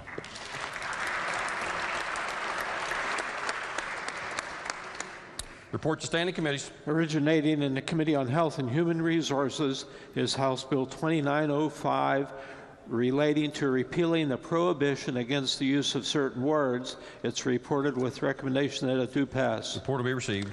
Your Committee on Health and Human Resources has had under consideration Senate Bill 372, providing greater discretion to West Virginia Board of Medicine to approve graduate clinical training. It's reported with amendment with recommendation that it do pass as amended. Report to be received. Your Committee on Judiciary has had under consideration House Bill 2221, relating to the establishment of an insurance innovation process. House Bill 2335, increasing the minimum criminal penalty for a driver who, in an impaired state, causes the death of a minor, and House Bill 2765, relating to allowing emergency management and operations vehicles operated by airports to use red flashing warning lights. Reports back committee substitutes, therefore, with recommendation that the committee substitutes each do pass. The report will be received. Your Committee on Judiciary has had under consideration committee substitute for Senate Bill 216, authorizing Department of Commerce to promulgate legislative rules. Reports the same back with amendment with recommendation that it do pass as amended. The report will be received. Your Committee on Judiciary has had under consideration House Bill 2382, authorizing the Department of Environmental Protection to promulgate a legislative rule relating to ambient air quality standards, and House Bill 2709, providing that the aggregate liability of a surety on a consumer protection bond under the West Virginia FinTech Regulatory Sandbox Program does not exceed the principal sum of the bond. House Bill 2764, allow the Division of Financial Institutions to enter into reciprocity agreements with other jurisdictions that operate similar programs to the West Virginia FinTech Sandbox Program. Reported with recommendation that each do pass. The report will be received. Your Committee on Government Organization has had under consideration committee substitute for Senate Bill 280, relating to e-commerce modernization. It's reported with recommendation that it do pass. The report will be received. Your Committee on Government Organization has had under consideration 2701, relating to authorizing the Division of Rehabilitation Services to approve acceptable training programs required for low vision individuals to obtain a Class G driver's license. Reported with recommendation that it do pass. Report will be received. Your Committee on Government Organization has had under consideration House Concurrent Resolution 9, urging Congress to call a convention of states to limit terms of office of the United States House of Representatives, and reports the same back with recommendation that it be adopted. Your Committee on Government Delegates Hansen, minority member of the Committee on Government Organization, submitted the following report, which was received. Your Committee on Government Organization has had under consideration House Concurrent Resolution 9, urging Congress to call a convention of states to limit terms of office of the United States House of Representatives, and reports the same back with the recommendation that it be recommitted to the Committee on Government Organization to allow committee debate before it again reported to the floor. The question before the House is the minority report. The question is, shall the minority report be substituted as the committee report from the Committee on Government Organization for HCR 9? This is a debatable question. Are there members who wish to speak to the motion? The gentleman, the 51st, Douglas Hansen, is recognized as the sponsor of the motion, or as the sponsor of the report. Thank you, Mr. Speaker. I am proposing this minority report to substitute for and become the official report of the committee due to the process that was followed when we considered HCR 9 yesterday. It's not about the substance, but it's about the process. There was some discussion in committee about an amendment. There was some time spent with a couple of witnesses. in committee. But when it became time to actually debate the bill, the first person called moved the previous question, and no debate was able to follow because debate was closed and we adjourned. I was hoping to use that opportunity to pass out and put into the record a letter that had been prepared as testimony by a constitutional law expert from Georgetown University, specifically on this topic, a person who didn't have access to the Capitol, was unable to attend in person. That was my opportunity to get that information into the record. And I think it's especially important now that we pay particular attention to the process. Not everybody has access to the Capitol due to COVID. There was a public hearing request that was made that was not granted by the chair. That's why I have proposed this minority report. I would ask members of both sides of the aisle to stand up for the process. People outside, across the state of West Virginia, wish they had more access to us, wish they had more of a say in the decisions we're making, and that's what this motion is about. Thank you, Mr. Speaker. The gentleman from the 29th, Douglas Steele, is recognized. Thank you, Mr. Speaker. To speak to the minority report that the gentleman from the 51st is requesting us to vote on to accept right now, would want to clear a couple things up. I did not receive a request for a public hearing, and my office did not receive a request for a public hearing prior to the consideration of that bill. So that's patently false, for one. Two, we had many people ask questions in committee. We had a long question and answer period with council. We had a long and spirited question and answer period with, I believe, a representative from the ACLU, with someone from U.S. Term Limits. And the debate on this bill went over an hour and had gone plenty of time. When, of course, there was an amendment, I believe that was sponsored by the gentleman who's making the motion today, and another member, that we debated for quite some time as well, and had discussion on amongst the committee. We had been there for quite some time, and of course, when discussion time did come, a member did make a motion to call the previous question, and that was voted on. I don't think anybody prompted anyone to vote for that or not. I think the members sitting there made a decision as to whether they had heard enough or not. And, you know, the insinuation that we were preventing some type of debate, I think is hollow and negates the fact that the bill was debated for quite some time. I think that one of the reasons for the motion, since that's part of this, the motion to call the question typically comes up when people are clearly stagnating the process for their own personal design. At the same time, given that the question was called, we discussed it this morning, and my proposal was to have, before you know, possibly this moves on to the floor too far, a virtual public hearing that we were going to announce either later today or tomorrow, once we get that set up with technology and so forth, for people to make their comments and so forth. And I think it's important to realize that we don't have to do that pursuant to Rule 84. That request should have been made before the bill was discussed. There was no request made for a public hearing before the bill was discussed. We've had 2 public hearings in the last 2 years on this bill, in which I've been a part of both of them, and I heard the same thing over and over again. Nonetheless, we'll have another one, and I'm going to propose that myself. I would urge rejection of this minority report. Give us an opportunity to put together the virtual public hearing that we will schedule and hold, just as the chairman on judiciary has for a different bill. We'll follow that process and complete that, even though we don't have to do it.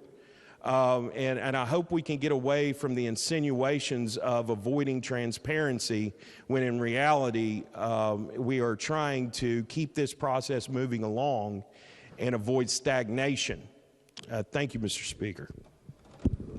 The gentleman from the 36th Docket Row is recognized. Would the gentleman, the chair, answer a question or two? I'm not on your committee and I wasn't there, so I don't know what happened, but I'm interested to know if the motion was made to cut off debate was made on the debate on the bill. It was debate on the bill. Okay, and was there actually any debate on the bill allowed? Not prior to that motion. Okay. So there was not debate on the bill. There was discussion, apparently, with council and others in the committee, though. It wasn't a bare motion, correct? It wasn't a what? It wasn't a bare motion to just cut off all discussion, that there had been discussion in different formats and questioning, but there was no actual debate allowed by the members based on the motion. That was not after the motion. Okay. Thank you, sir. May I speak to the gentleman is recognized? Let me just say briefly, what we're here for is debate. I mean, it's not just a matter of receiving information and discussing issues. It's for us to have direct input into the decision process. And how do we do that? We do it with debate. We don't do it with just amendments. We don't do it with questions of council. We do it with debate. It is clearly an allowed constitutional motion to cut off debate, but usually that's what it's for, to cut off debate that's gone on so long that there's not new information being obtained. It's a very unusual motion to be voted and presented on important issues. I would say this is an important issue, and it should be debated. But in committee, what I think we understand very clearly is that there was no debate allowed in committee on an important bill. And I would urge the members to think of that and to understand that what we're about is debate. And therefore, I think that the membership should support the motion so we can have it go back to government org. Apparently, the chairman's very willing to keep the bill and have a public hearing and to allow the public to come in and have opinions. But I think we also need to make sure that each member on the committee has a right to debate the bill. So I would urge the members to support the minority report. The gentleman from the 37th, Dr. Pushkin, is recognized. Thank you, Mr. Speaker. Well, I commend my friend from the 29th for proposing and planning for a public hearing on this rather important amendment that has serious ramifications down the road if it's adopted by enough states. Well, I commend him for it. I would say if we approve of the minority report, that gives him more time to do so and do it in its proper venue while it's still in committee. So approving the report doesn't prevent him from having a public hearing. It helps him have a public hearing. So I would recommend approving the report. Let's have a public hearing. The gentleman from the 2nd, Douglas DeSario, is recognized. Thank you, Mr. Speaker. Speak to the report. The gentleman is recognized. Thank you. I agree with the gentleman from the 29th on some of the statements that he made. We did sit in there for an hour yesterday. We heard from an expert from the ACLU, and we heard from others, and it was rolling up on 5 o'clock, and to the best of my knowledge, there was no other meetings in that room after 5 o'clock. I may be wrong, and I'll stand corrected if I am, but I don't know what the big hurry was to get out of there, because my constituents elected me to come down here and spend time to make sure what goes through this House goes through the proper process. Why are we undermining the process? No debate whatsoever. Now, it's funny enough that this was about term limits, because I've been here about 9 years, and I might be out now if we'd impose the same thing on us that we're trying to impose on the federal government. But this is not the first time this has happened by the gentleman that did it. He has cut off debate multiple times in this government organization committee over the years. I was sent here to talk, debate, get the good, get the bad, and why are we shutting it off? Who are we trying to hide stuff from? single reference already. No one gets to know about it. No one's here. Let's just rush it through. So for that, I would ask for you to support the amendment and stop undermining the process of what we're here supposed to be doing. Thank you, Mr. Speaker. The gentleman from the 66, Douglas Espinosa, is recognized. Thank you, Mr. Speaker. Point of inquiry. Gentleman may state the point. So as I understand it, we've received both a majority report from the Government Organization Committee, and then under the rules of the House, we've received a substitute minority report. Is that correct? The clerk is in receipt of 2 reports. Yes, sir. Okay. So the question that's before us is whether we should accept the minority report in substitution for the majority report. Is that what we're voting on? The gentleman is correct. At the conclusion of all debate on the motion, the chair will state the question to the members as follows: shall the minority report be substituted for the full committee report?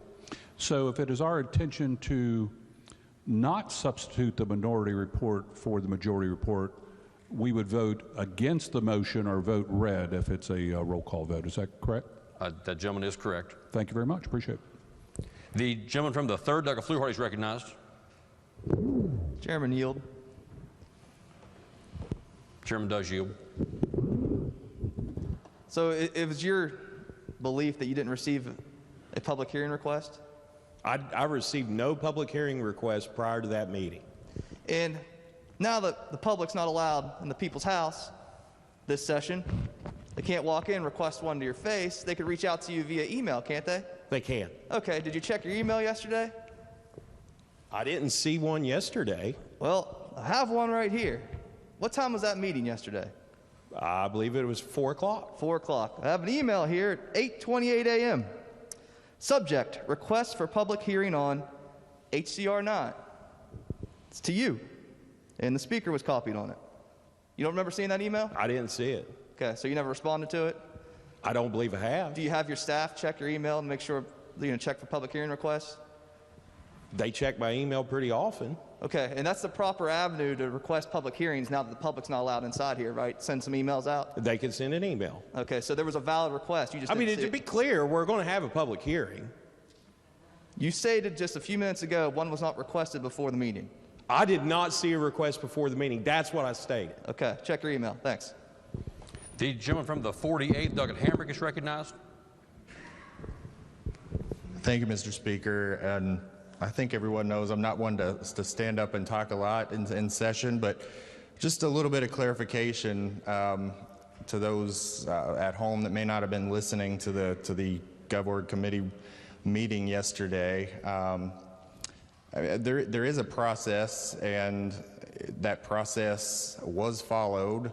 There is an allowable motion for any member to move the previous question. That process was followed, and there was a voice vote, and it was overwhelmingly a vote to proceed with that motion. I was one of the ones that actually voted no against going forward on the moving the previous question, but that process was followed. Every member of the Government Organization Committee, if I'm not mistaken, is also a member of this full body. Anything that could have been discussed or read to us as stated, a letter or email, could also be done in full discussion in this chamber. If something happened to, if a member feels like something happened to be missed, but we did have over an hour discussion on this topic. We had numerous witnesses come and testify. The chair gave the ability for anyone to ask for witness testimony and expert answers before the committee, and both that were requested came before the committee and answered questions. No more were asked for.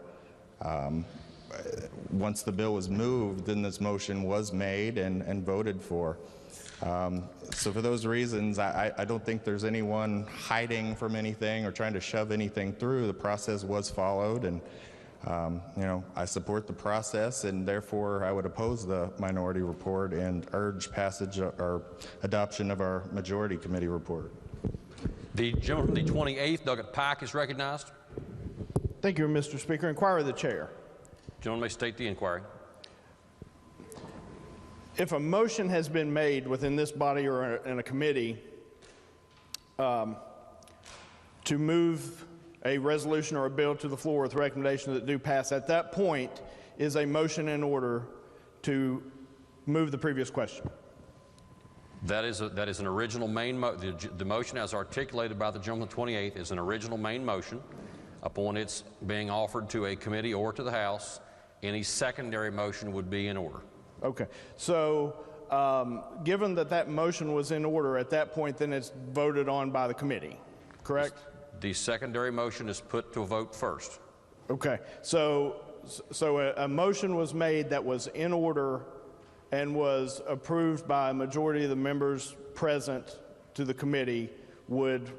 If that motion were to be made, the question would be put directly to the committee at that point. Is that correct? Correct. Gentleman is correct. So, in a manner of parliamentary procedure, the method was, if that were to have occurred, the method that was followed would have been procedurally accurate. Is that correct? The set of facts laid out by the gentleman just now sounds accurate to the chair. Thank you, Mr. Speaker.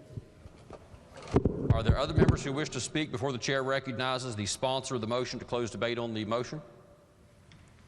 If not, the gentleman, the 51st, Douglas Hanson, is recognized to close debate. Thank you, Mr. Speaker. People probably don't have the minority report in front of them. So just to be sure everybody understands what we're voting on, we're voting to recommit HCR 9 to the Committee on Government and Organization to allow committee debate before it is again reported to the floor. This is not an attempt to kill the resolution or to unnecessarily delay the resolution. This report would simply recommit it to committee so that we can have debate.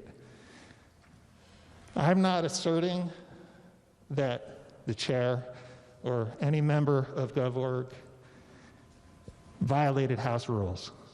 I'm not making that assertion.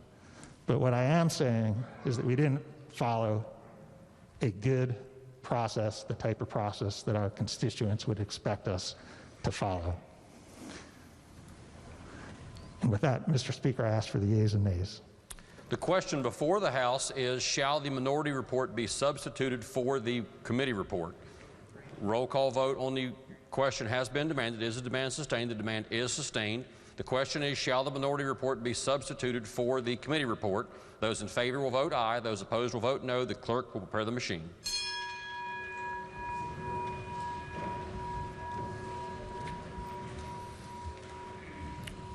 Has every member voted? If so, the clerk will close the machine and ascertain the result. On that question, there are 22 ayes, 77 nays, 1 member absent, not voting. Less than a majority having voted in the affirmative, the chair declares that question lost.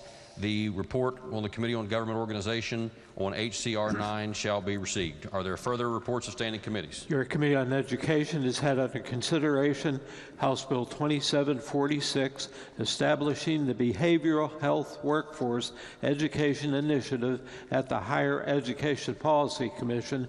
Reports the same back with amendment, with the recommendation that it do pass as amended, that it be referred to the Committee on Finance. The report will be received and the bill will be referred to the Committee on Finance.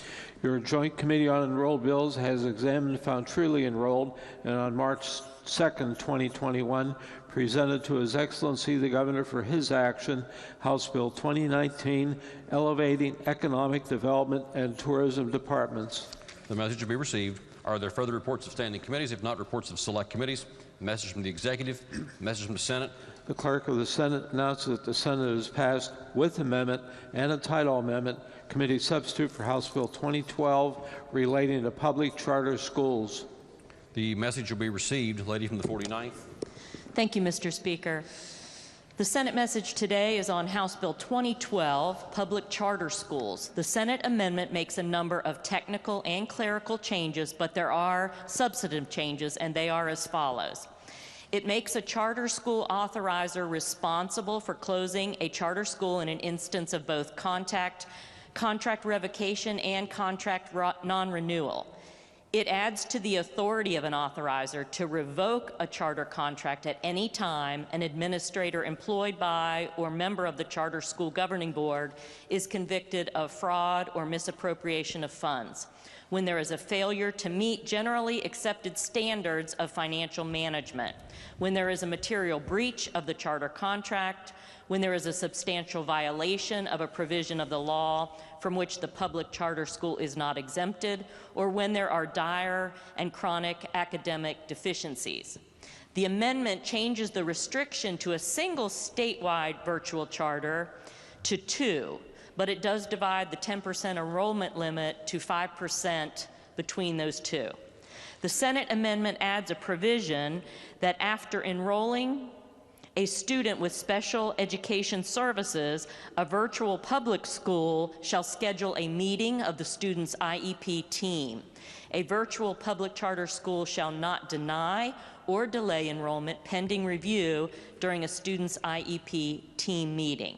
Finally, with respect to the provisions of the Professional Charter School Board to investigate official complaints submitted to it that allege serious impairments in the quality of education in a public charter school or virtual public charter school, the amendment adds, upon a determination that serious impairments or violations exist, the board shall promptly notify in writing the public charter school governing board of the perceived serious impairments or violations and provide reasonable opportunity for the school to remedy the serious impairments or violations, and that in addition to taking corrective action, the board may exercise sanctions in response to apparent serious impairments or violations. If warranted, the actions or sanctions may include requiring a charter school to develop and execute a corrective action plan within a specific time frame. The amendment limits the Professional Charter School Board responsibility to its oversight to the public charter schools authorized by it. Therefore, Mr. Speaker, I move that the House concur with the Senate amendment. Question before the House is the lady's motion that the House concur in the Senate amendment. Chair understands there is also a title amendment. Without objection, the motion will be modified to concur in the Senate amendment and title amendment. Chair has no objection. The question is on the motion that the House concur in the Senate amendment and title amendment to committee substitute for House Bill 2012. The gentleman of 32nd, Douglas Fast, is recognized. Thank you, Mr. Speaker. Would the Chairman of Education yield regarding the amendment? Yes. I notice here that it authorizes a complete cancellation of the contract, the charter school contract, if there's fraud by the administrator, or it even goes, it says, a material breach of the terms. So first of all, when it says cancellation of the contract, does that mean closure of the school? That's potential. They can. Okay. For a public school, if an administrator is found to in malfeasance of funds or breaching the administrator's actions as a school administrator, is the punishment for that closure of an entire public school? No. So there is a difference here, two Correct. standards. All right, that's all I need to know. Thank you. Question again is on the lady's motion that the House concur in the Senate amendment and title amendment to committee substitute for House Bill 2012. Is there further discussion on the motion? If not, those in favor of the gentleman, the 27th, Doug Ellington, is recognized. Thank you, Mr. May I speak to that? Gentleman is recognized. Yeah. I would just to the members, I would concur with the amendment and accept that, so I would prove it. Are there other members who wish to speak to the motion? If not, the question again is on the motion that the House concur in the Senate amendment and title amendment to committee substitute for House Bill 12. Those in favor of that motion will please say aye. Those opposed, please say no. Ayes appear to have it. The ayes have it. Chair declares that motion adopted. Question now before the House is the passage of the bill as amended by the Senate, concurred in by the House. Is there discussion on the bill? If not, the question is, shall the bill pass? Those in favor of passage will vote aye. Those opposed will vote no. The clerk will prepare the machine.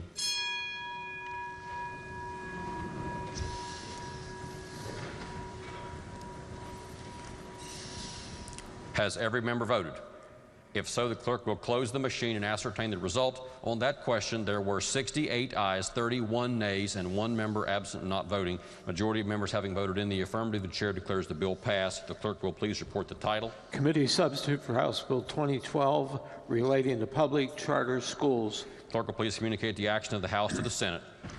Ladies and gentlemen, let's, if we may, return briefly to reports of standing committees. The chair has been advised by the clerk's office that the original committee reference as made by the chair upon introduction of House Concurrent Resolution 9 was that the resolution be referred to the Committee on Government Organization, then the Committee on Rules.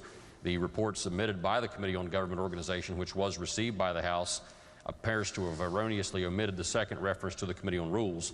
If there is no objection, HCR 9 will be committed to the Committee on Rules per the original reference made by the chair upon time of introduction of the resolution. The chair has no objection. The resolution will be referred to the Committee on Rules. Next message from the Senate. The Senate has passed committee substitute for Senate Bill 5 relating to claims arising out of West Virginia Consumer Credit and Protection Act. Message will be received and the bill will be referred to the Committee on Judiciary. The Senate has passed committee substitute for Senate Bill 160 authorizing the Department of Revenue to promulgate legislative rules. The message will be received and the bill will be referred to the Committee on Government Organization. The Senate has passed Senate Bill 248 requiring DHHR collaborate with Workforce Development Board and West Virginia Division of Personnel for purposes of job placement. The message will be received and the bill will be referred to the Committee on Workforce Development and the Committee on Government Organization. The Senate has passed Senate Bill 311 relating to acquisition and disposition of property by Urban Development Authority. The message will be received and the bill will be referred to the Committee on Political Subdivisions and the Committee on Judiciary. The Senate has passed Senate Bill 359 informing landowners when fencing that may contain livestock is damaged due to accident. The message will be received. The bill will be referred to the Committee on Agriculture and Natural Resources, then the Committee on Judiciary. The Senate has passed committee substitute for Senate Bill 389 relating to State Resiliency Office responsibility to plan for emergency and disaster response, recovery, and resiliency. The message will be received. The bill will be referred to the Committee on Veterans Affairs and Homeland Security, then the Committee on Government Organization. The Senate has passed committee substitute for Senate Bill 392, creating penalty for impersonating law enforcement officer or official. The message will be received. The bill will be referred to the Committee on Judiciary. The Senate has adopted Senate Joint Resolution 4, Incorporation of Churches or Religious Denominations Amendment. The message will be received. The resolution will be referred to the Committee on Judiciary. Are there further messages from the Senate? If not, resolutions introduced. House Resolution 12, celebrating the ties between Taiwan and West Virginia. Lady in the 49th.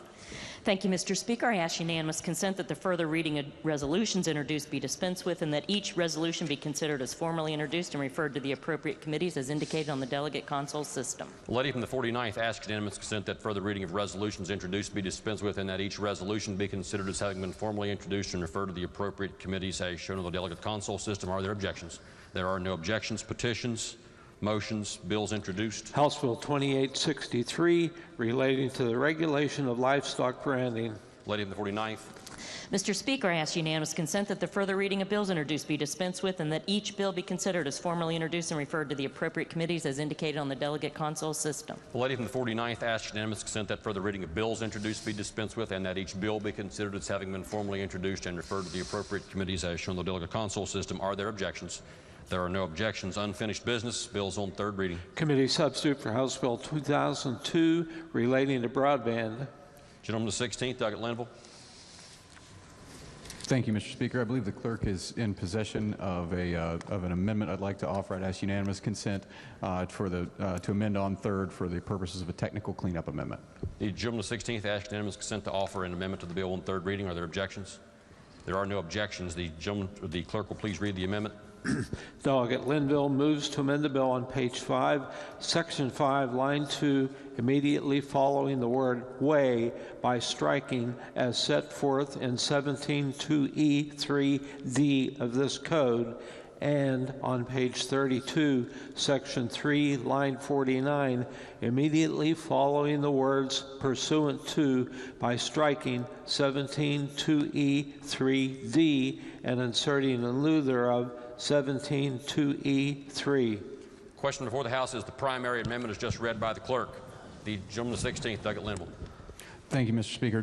For the benefit of the body, this simply cleans up a code section that was modified previously in the bill, and I would just urge passage. Thank you. Are there members who wish to speak to the primary amendment? If not, those in favor of that amendment will please say aye.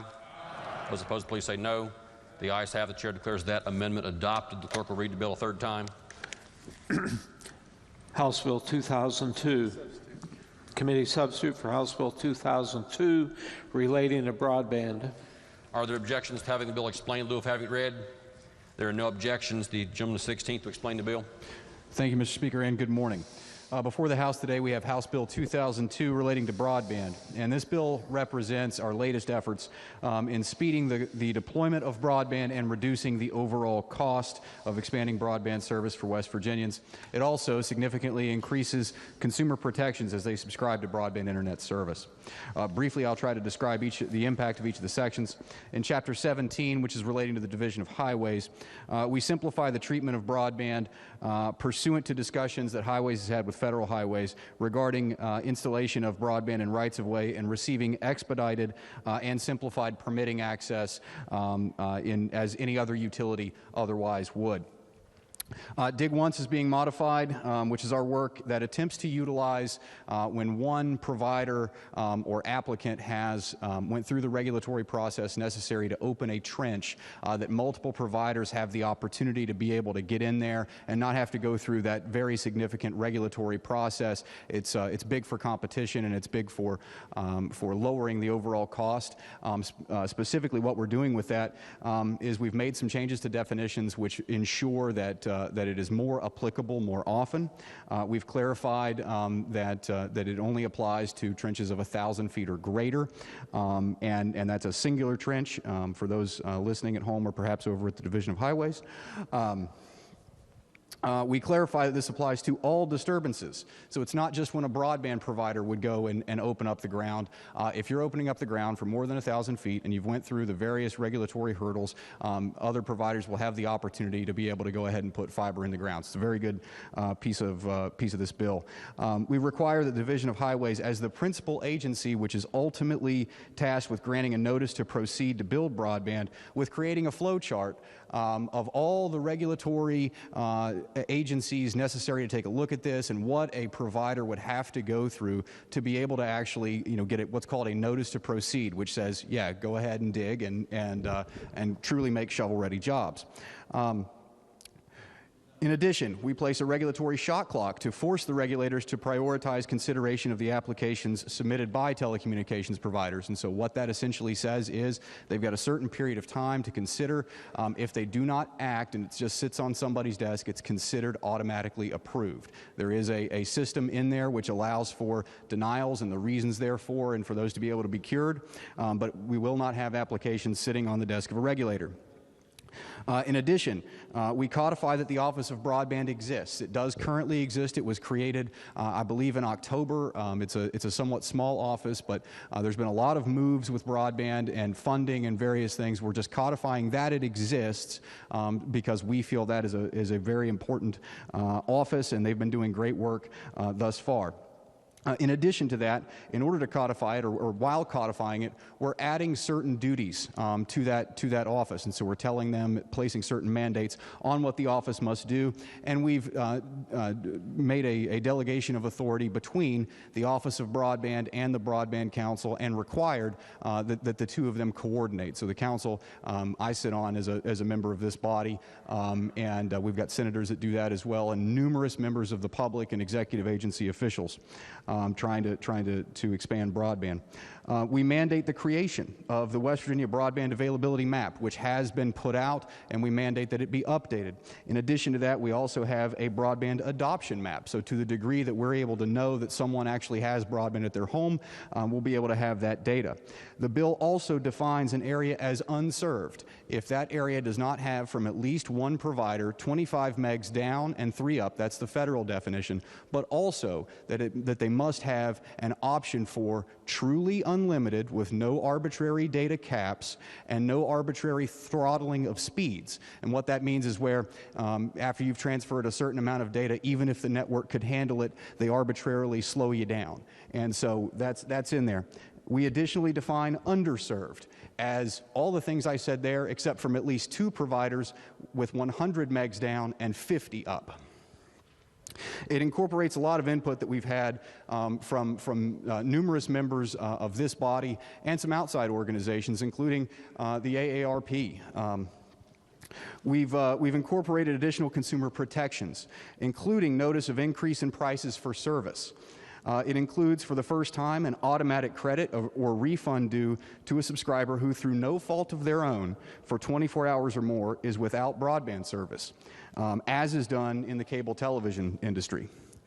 We have put in place language placing the state in a posture which would position us well for what we expect Congress will do regarding digital equal opportunity, mapping broadband adoption, and so forth. This places us in a position which would seek to ensure that as federal funding becomes available, we'll be poised to take advantage of it. It expressly allows political subdivisions, including counties, to construct broadband fiber and to partner with private sector operators, co-ops, and various others to actually light that fiber and provide broadband internet service. The bill also seeks to codify advanced regulatory environment analysis maps. And what these are essentially is the government complying with the government. So if we know that it's very likely that broadband is going to be taken from point A to point B, we can go ahead and ask the regulators for their input. Is this going to cause an issue with state historic preservation? Is this going to cause an issue with DEP, EPA, Fish and Wildlife, federal highways, state historic preservation, and so forth? And we can document that such that we have more shovel-ready broadband expansion jobs. It furthers data sharing between the Office of Broadband and the Attorney General's Consumer Protection Division, which would allow for a furtherance of the efforts that the Attorney General has demonstrated in the $160 million settlement entered into with Frontier Communications some years ago for subpar service. It creates a cause of action if a utility pole owner accepts payment for make-ready costs for fiber installation and fails to perform that work except for cashing the check, including, by the way, treble damages. It preempts municipalities and political subdivisions and homeowners associations and others moving forward from preventing installation of antennas and telecommunications equipment on private property after the effective date of this bill. Very specifically, that's already in place from the FCC as it regards picking up over-the-air cable antennas, television antennas. We're applying that to broadband as well.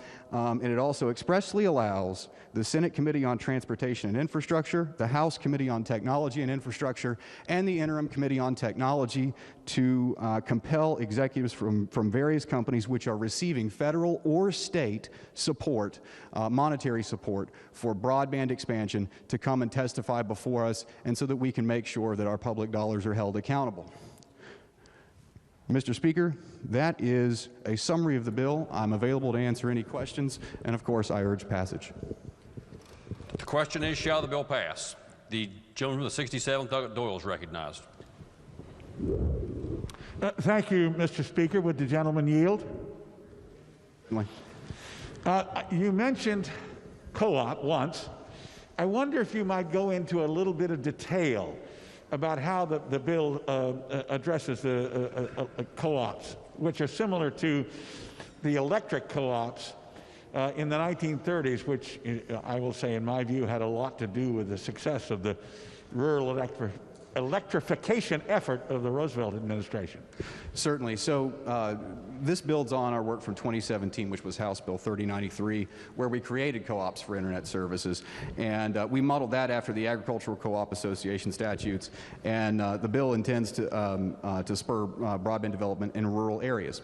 One of the first ways that we're trying to help that happen is the broadband availability maps. And so we're now making the case as to where broadband is not available, and that's generally where you're going to see co-ops happen.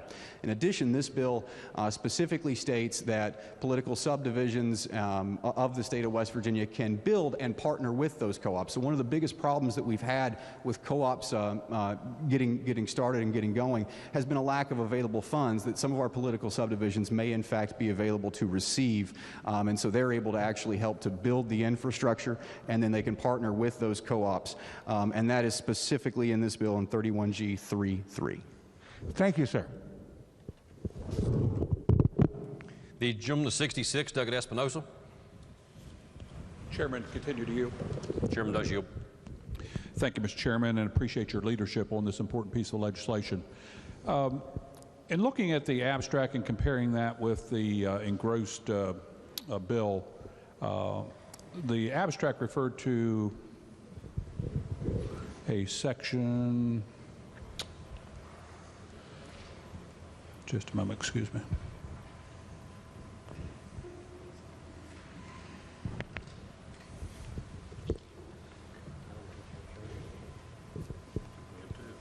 (17.2E6). But is that's not in the bill now? That's been repealed, is that my understanding? Were you looking at the House Judiciary abstract or the House T&I abstract? This is T&I. Was that in the committee amendment section? So this is just in the abstract, and let me just provide the description.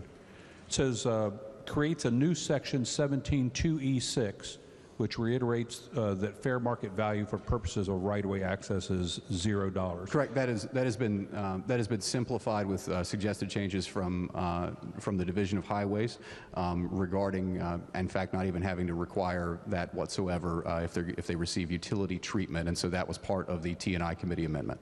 So that section's been repealed? Yes. Okay. Very good. Question regarding the joint trenching. Obviously, that makes a lot of sense. While a provider has a trench open, other providers can also provide their facilities in that trench. Is there a time frame allowed for that process to occur? 45 days. Great. Thank you very much. Appreciate it. The gentleman to 34th, Doug Boggs, is recognized. Coming to you. Certainly. Thank you, Mr. Speaker. To the chairman, appreciate your efforts on this. It's something that many of us have been somewhat crying in the wilderness about for a long time, and especially those of us that represent rural areas and live in rural areas. It's been frustrating at best. It's very difficult, as you well know, to see some entities going from 3 to 4 or 5 providers where some areas still have no providers. So I guess my question to you to start with, and I just need to hear it, is this bill going to help get so we can actually see some movement in rural areas to see deployment to those that are unserved and underserved? I believe so, yes. Okay. Is there any money that's attached to this bill? This is not an appropriations bill, so there is not, but this lays the foundation for our future work. Do you know if there's going to be money coming as a result of this bill? Members of the majority in the House and Senate and the governor all have committed to at least $50 million a year per year for the next 3 years of state general revenue. In addition to that, I count well over $1 billion of federal dollars even before any additional action of Congress, which I feel that the state of West Virginia is available for over the next 10. Now, do you know if that will be in the budget, or is that going to be a supplemental appropriation, some other source? I would defer to the chairman of finance as to how that would be structured. But it is under active discussion. Definitely with me, yes, sir. Okay, very good. Now, a question I have about, many people in this state have substandard service that have it, especially those that have DSL service. I know that I'm very pleased to see the definition in here, the 25 down, 3 up. I think that's certainly a breath of fresh air for those that need higher speeds to just do about anything anymore. Is this going to change the passage of this bill?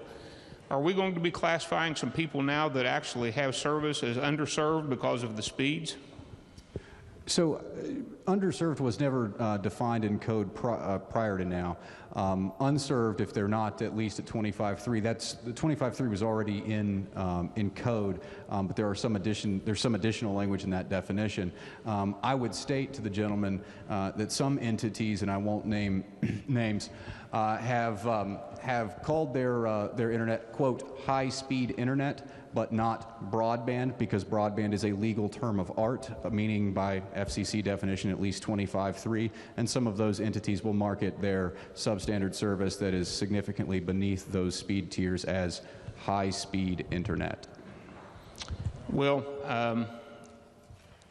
so are we going to then, some of these people that have this slower substandard service, are we going to classify them as underserved or unserved, since they're not meeting that 25.3 definition? If they are under 25.3, I would classify them as unserved by broadband.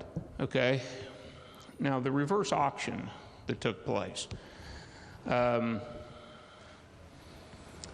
is that etched in stone the way that that is now, or is that subject to continued, because there's a lot of areas that quite frankly, it seems like there's a lot of people that just saying, why don't we just wait till the satellites all kick in, because they're afraid that it's going to be years. I've been in this chamber for a long time, and since the early 2000s, I've been hearing we're going to have it in the next 2 to 3 years.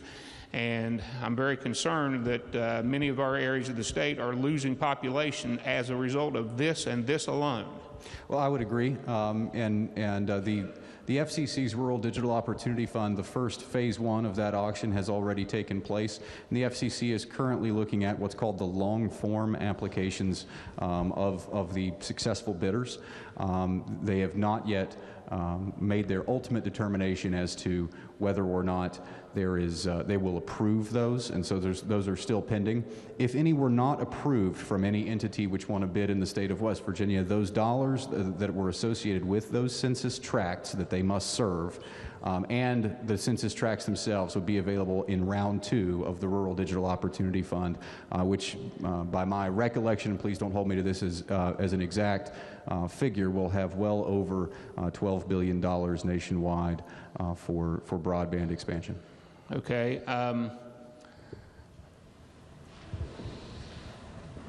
You know, southern West Virginia has been hurting. I believe there are, correct me if I'm wrong, there are 7, I believe, counties in southern West Virginia that are classified as economically challenged. Central West Virginia has 11 counties in the same category. At a time when we're hemorrhaging population, I would hope that this would be something that would really become a priority, not just something that we talk about. And I appreciate the gentleman's efforts. I know this is something you've been very vocal about, very dedicated to, as well as our speaker. But that's all the questions I have. Mr. Speaker, speak to the bill. Gentleman is recognized. Thank you, Mr. Speaker. Certainly I support this bill in our most recent efforts to try to expand broadband in West Virginia.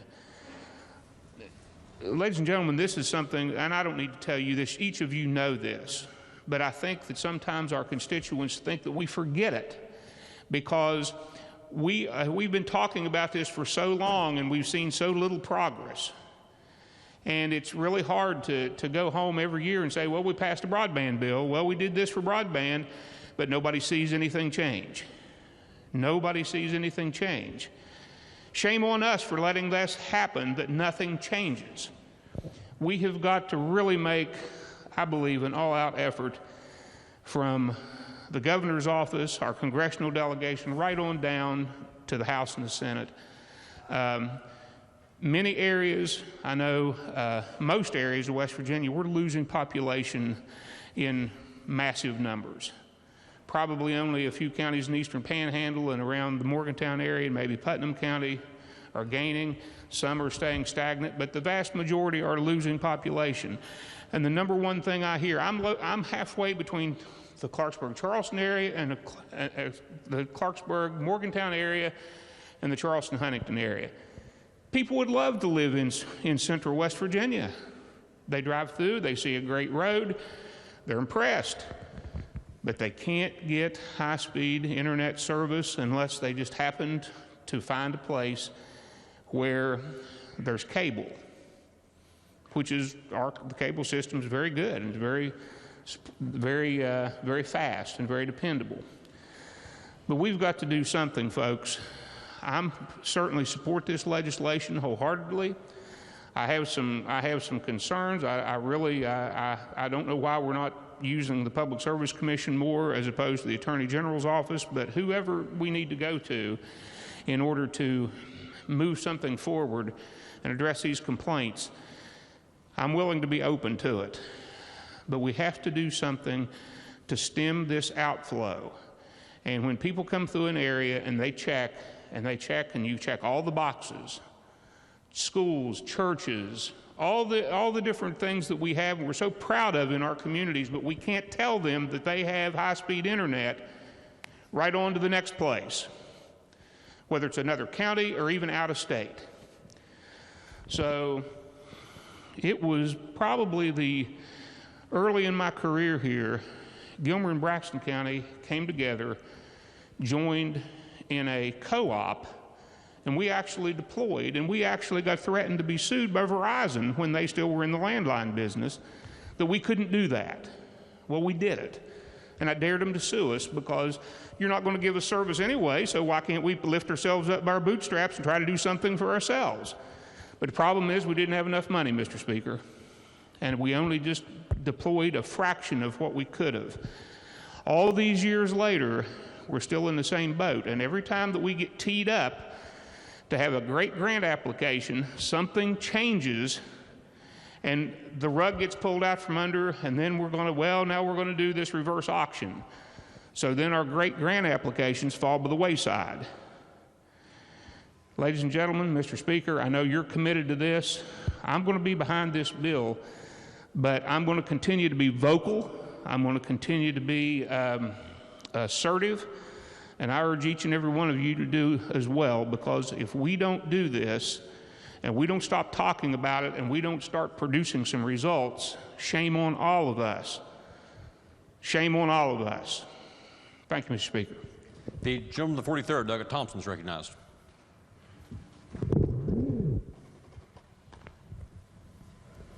Thank you, Mr. Speaker. Would the chairman yield for a couple questions? Yes. Thank you. First, I want to commend you and just thank you for the massive amount of work you've put into this bill. And I really appreciate it. I know I speak for most of us in here and all of us in here and the people of West Virginia, and thank you for this work.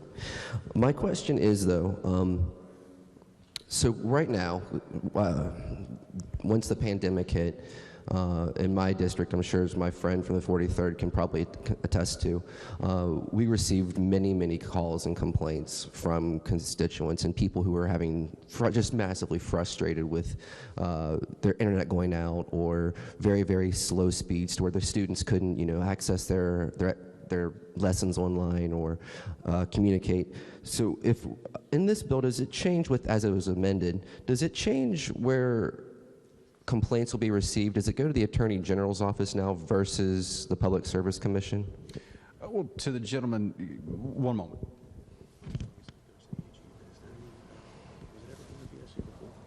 If it's a cable provider, if they're getting cable. Okay. To the gentleman, first thing, generally complaints about broadband already would go to the Attorney General's office, and that's some of what happened with the $160 million settlement from 2015 that the AG was able to get with Frontier Communications. And so previously, PSC would deal with cable, they would deal with telephone, but not that. So this is expressly authorizing and empowering the Attorney General on these issues, and certainly strengthening based off of the work that the AG's office was able to do back in 2015 vis-a-vis squeezing $160 million out of the turnip that is Frontier. Okay, thank you for that. My next question was, I recently changed providers from a company that was sold to a international company and has went downhill very rapidly since then. And I have one of these satellite with a receiver on my home, and it sends internet. Under that, how would that impact? Are they considered, high-speed broadband in this bill? The way it says on page 26, like talking about underserved, are they included in that? Only if they meet the definition, and I don't believe so. So I think I'm specifically, and I don't have that exact section in front of me, and the computer just went down for a second. But anyway, the long and short is, I believe I specifically state terrestrial-based in there, and secondarily, most satellite providers, other than I think Starlink at this point, have either throttling or a data limit, which would then not meet the definition of broadband. Because in this definition in the bill, broadband, there's no throttling, there's no data limits. That is correct. Awesome. Thank you. Briefly speak to the bill. Gentleman is recognized. Thank you, Mr. Chairman. Thank you, Mr. Speaker. This is something that we absolutely have to vote for. This is something we need to support. Broadband and high-speed internet access will be to West Virginia what the interstate highway was in the 1950s. It's something we need to get moving on. People would love to live in West Virginia, but right now, without having access to broadband, that affects our home values. If someone looks, if you're looking at buying a house, they're going to look at, the house for one, but they're going to look, is there a cell phone service? Is there broadband access? And if not, they might pass on it. So I urge the body, support this bill, support any broadband effort, and vote green. Thank you. The gentleman 17th, Doug Lovejoy.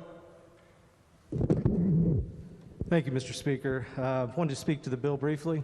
Gentleman is recognized. We're here 60 days a year. We spend about 300 and some back home. And I'm fortunate to come from an area of Huntington. We've got several delegates and senators represent that area, one of which is the lead sponsor of this bill, our chairman.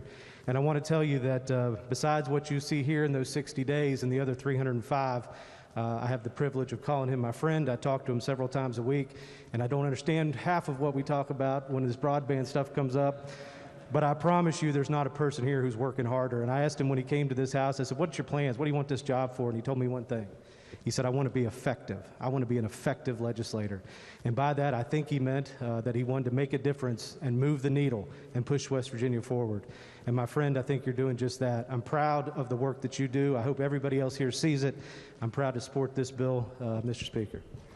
The gentleman 37, Doug Pushkin, is recognized. Thank you, Mr. Speaker. Would the gentleman from the 16th yield? Yes. Thank you, sir. And again, I'm going to join everybody else in thanking you for taking the lead on this and your vast knowledge on this subject. I appreciate the work you put into this, not just this year, but for several years now. And I sincerely hope that this does move the needle this time. But briefly, did you define what underserved means? Yes. Okay. Now, what percentage of the state would be considered underserved currently? We don't have that because it's never been previously defined and it's not been mapped. Okay. Would it be safe to assume the vast majority of the state now is underserved by those definitions? I would think so. Okay. A couple more questions briefly. I saw this went through a committee that I was on a while ago, so I know there's been a couple of different versions of this. This is the one we took up, I believe, in Judiciary. And so I don't think it's in there, but in the Senate version, there were exemptions from FOIA. That's not in here, correct? I don't believe there's any specific or new exemptions from FOIA of any kind. The only thing I could think of would be as it regards proprietary information which could be shared with the Office of Broadband, which was previously shared with the with the Broadband Council, there's certain information which we would wish to have from providers which may be considered proprietary and those sorts of things, trade secrets, that sort of thing. And so for our data collection efforts, that may be, but there's no specific exemption to FOIA. There's no new exemption to FOIA of any kind, and nothing I would view at all as unreasonable. But again, this bill did not add any new exemptions. No new exemptions? Correct. All right, thanks. One more thing, because I see it in here, I was going to ask about it. On page 24, section 21, under rights of the individuals, do you have that in front of you? Yes. Okay. Basically, it says a cable television or broadband system operator may not deny service, deny access, otherwise discriminate, and then it lists several protected classes that are listed in the Human Rights Act, and it adds political affiliation, political views, exercise of other speech protected by the First Amendment. Why did we add that to it? To make sure that nobody's canceled. That nobody's canceled, or their service is canceled, not them being canceled, but that they would be. I mean, has that been a problem where people were denied cable access or broadband access because of political views?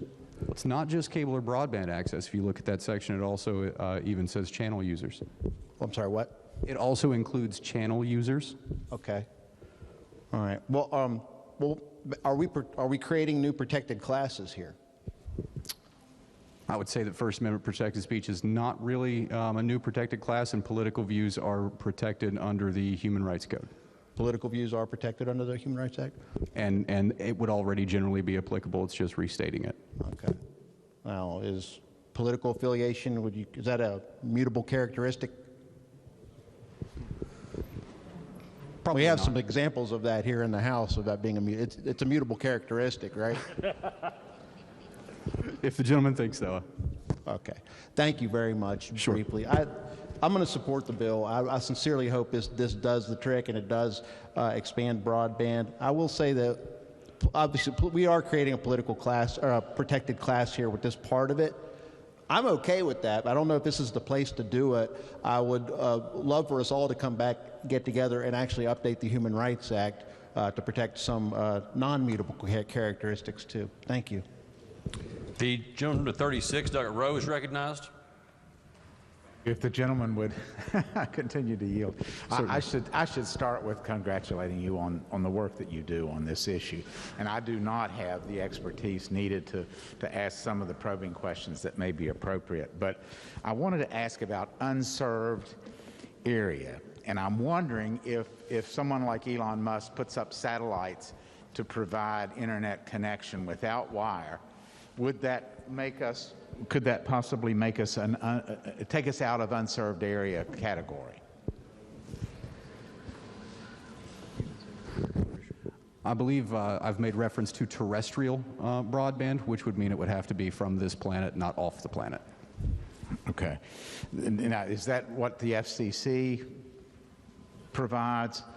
I mean, do they see service as being from multiple sources, satellite, broadband, wire? We have a few variances with FCC. I would say that is one of them, the terrestrial side of this. The other is that the FCC, I don't believe generally, although in some specific instances in the Rural Digital Opportunity Fund states a certain minimum level of unthrottled or unlimited access, but in another area that and the area that we would state that it must be unlimited, I think is are two variances in our definition compared to the FCC.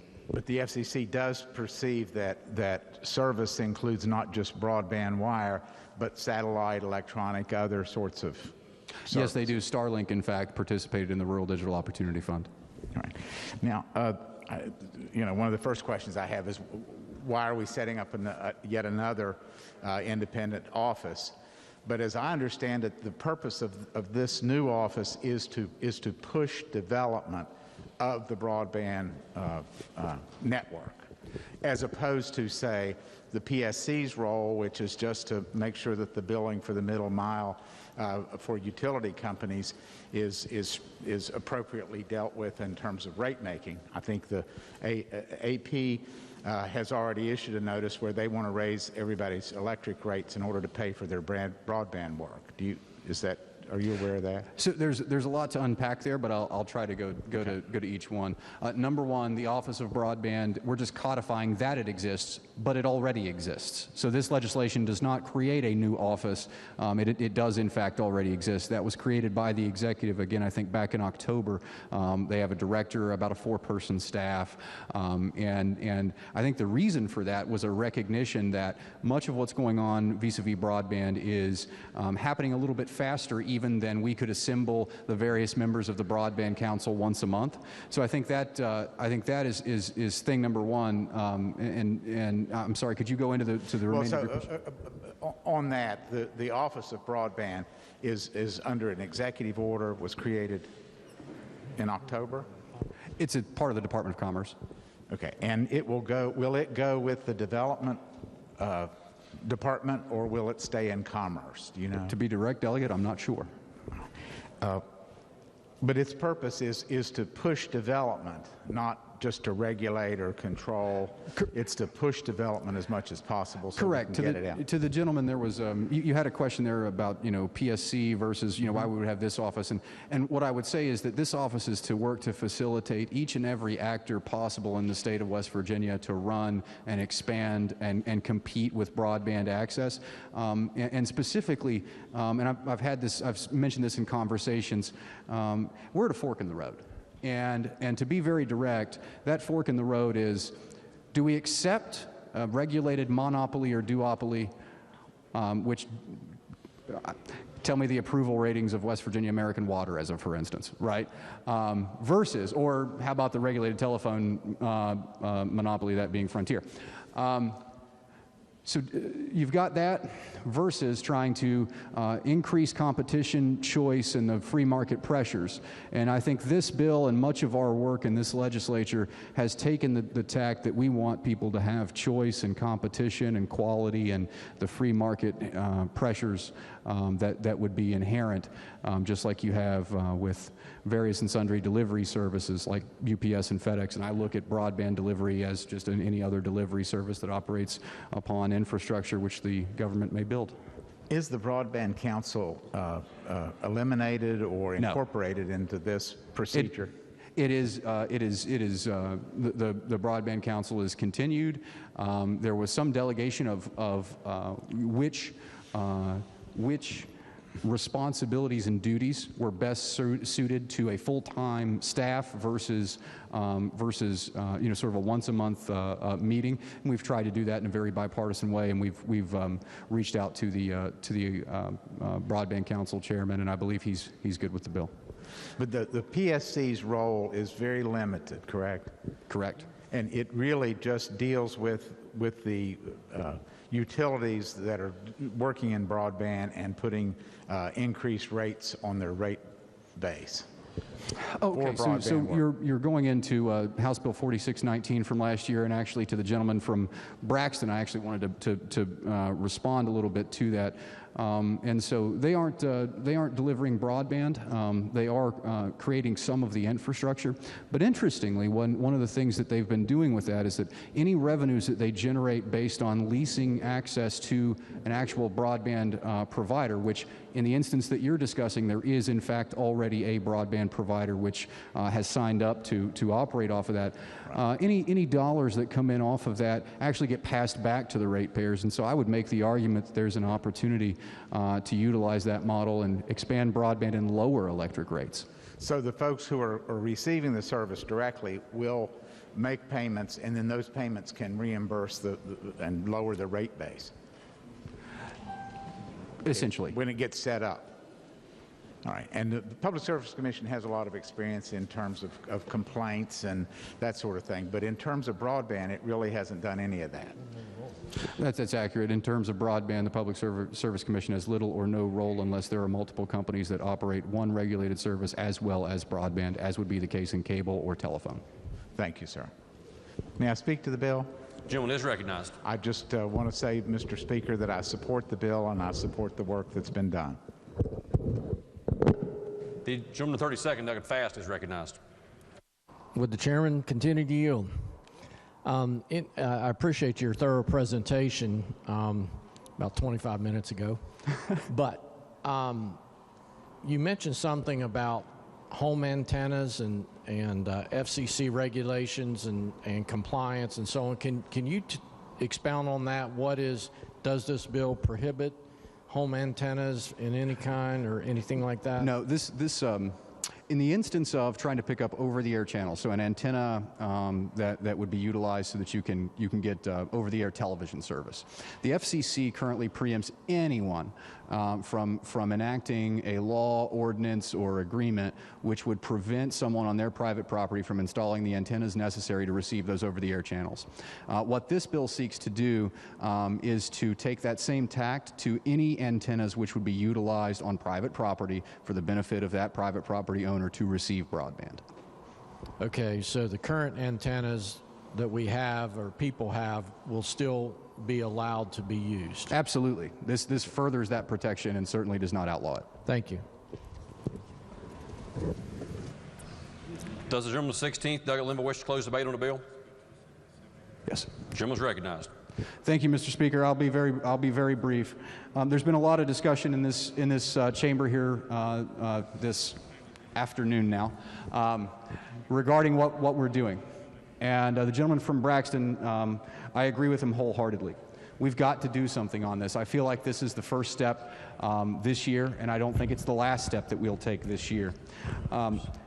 This bill, in its essence, beyond all the consumer protections and a lot of the technicalities, this empowers us to do it ourselves. It lets West Virginians make decisions about the infrastructure that West Virginia needs. It empowers each and every West Virginian to be able to take this into their own hands, from local governments all the way on up to co-ops and so on and so forth. And the thing that I would point out to each and every one of you is that this is a very, very good bill. This sets the stage for how we can operate on our funding work, which will come up before the conclusion of this 60-day legislative session. It's the single most important thing, in my opinion, that we could do this year, given the COVID-19 pandemic, but it was important long before that. Mr. Speaker, this is the 21st century infrastructure. This is something that we've got to do, and we've got to do it now. I urge passage. Question before the House is, shall the bill pass? Those in favor of passage will vote aye. Those opposed will vote no. The clerk will prepare the machine.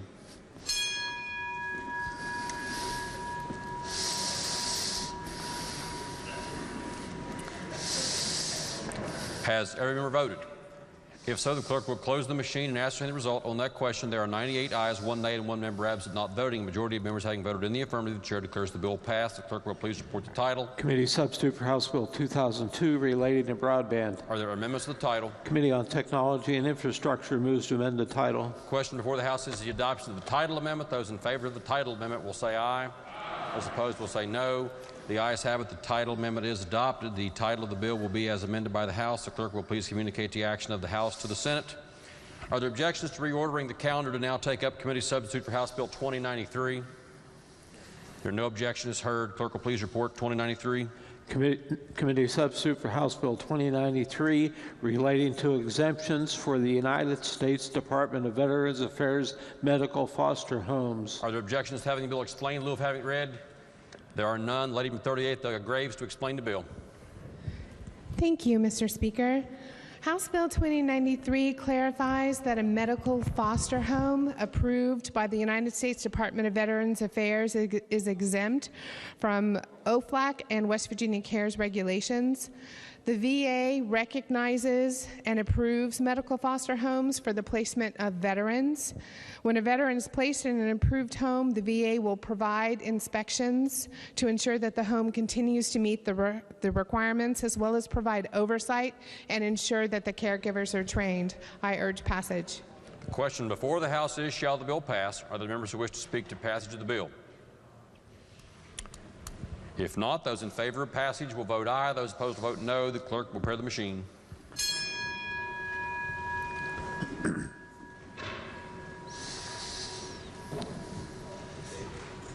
Has every member voted? If so, the clerk will close the machine and ascertain the result on that question. There were 98 ayes, 0 nays, 2 members absent, not voting. A majority of members having voted in the affirmative, the chair declares the bill passed. The clerk will please report the title. Committee substitute for House Bill 2093, relating to exemptions for the United States Department of Veterans Affairs and medical foster homes. Are there amendments to the title?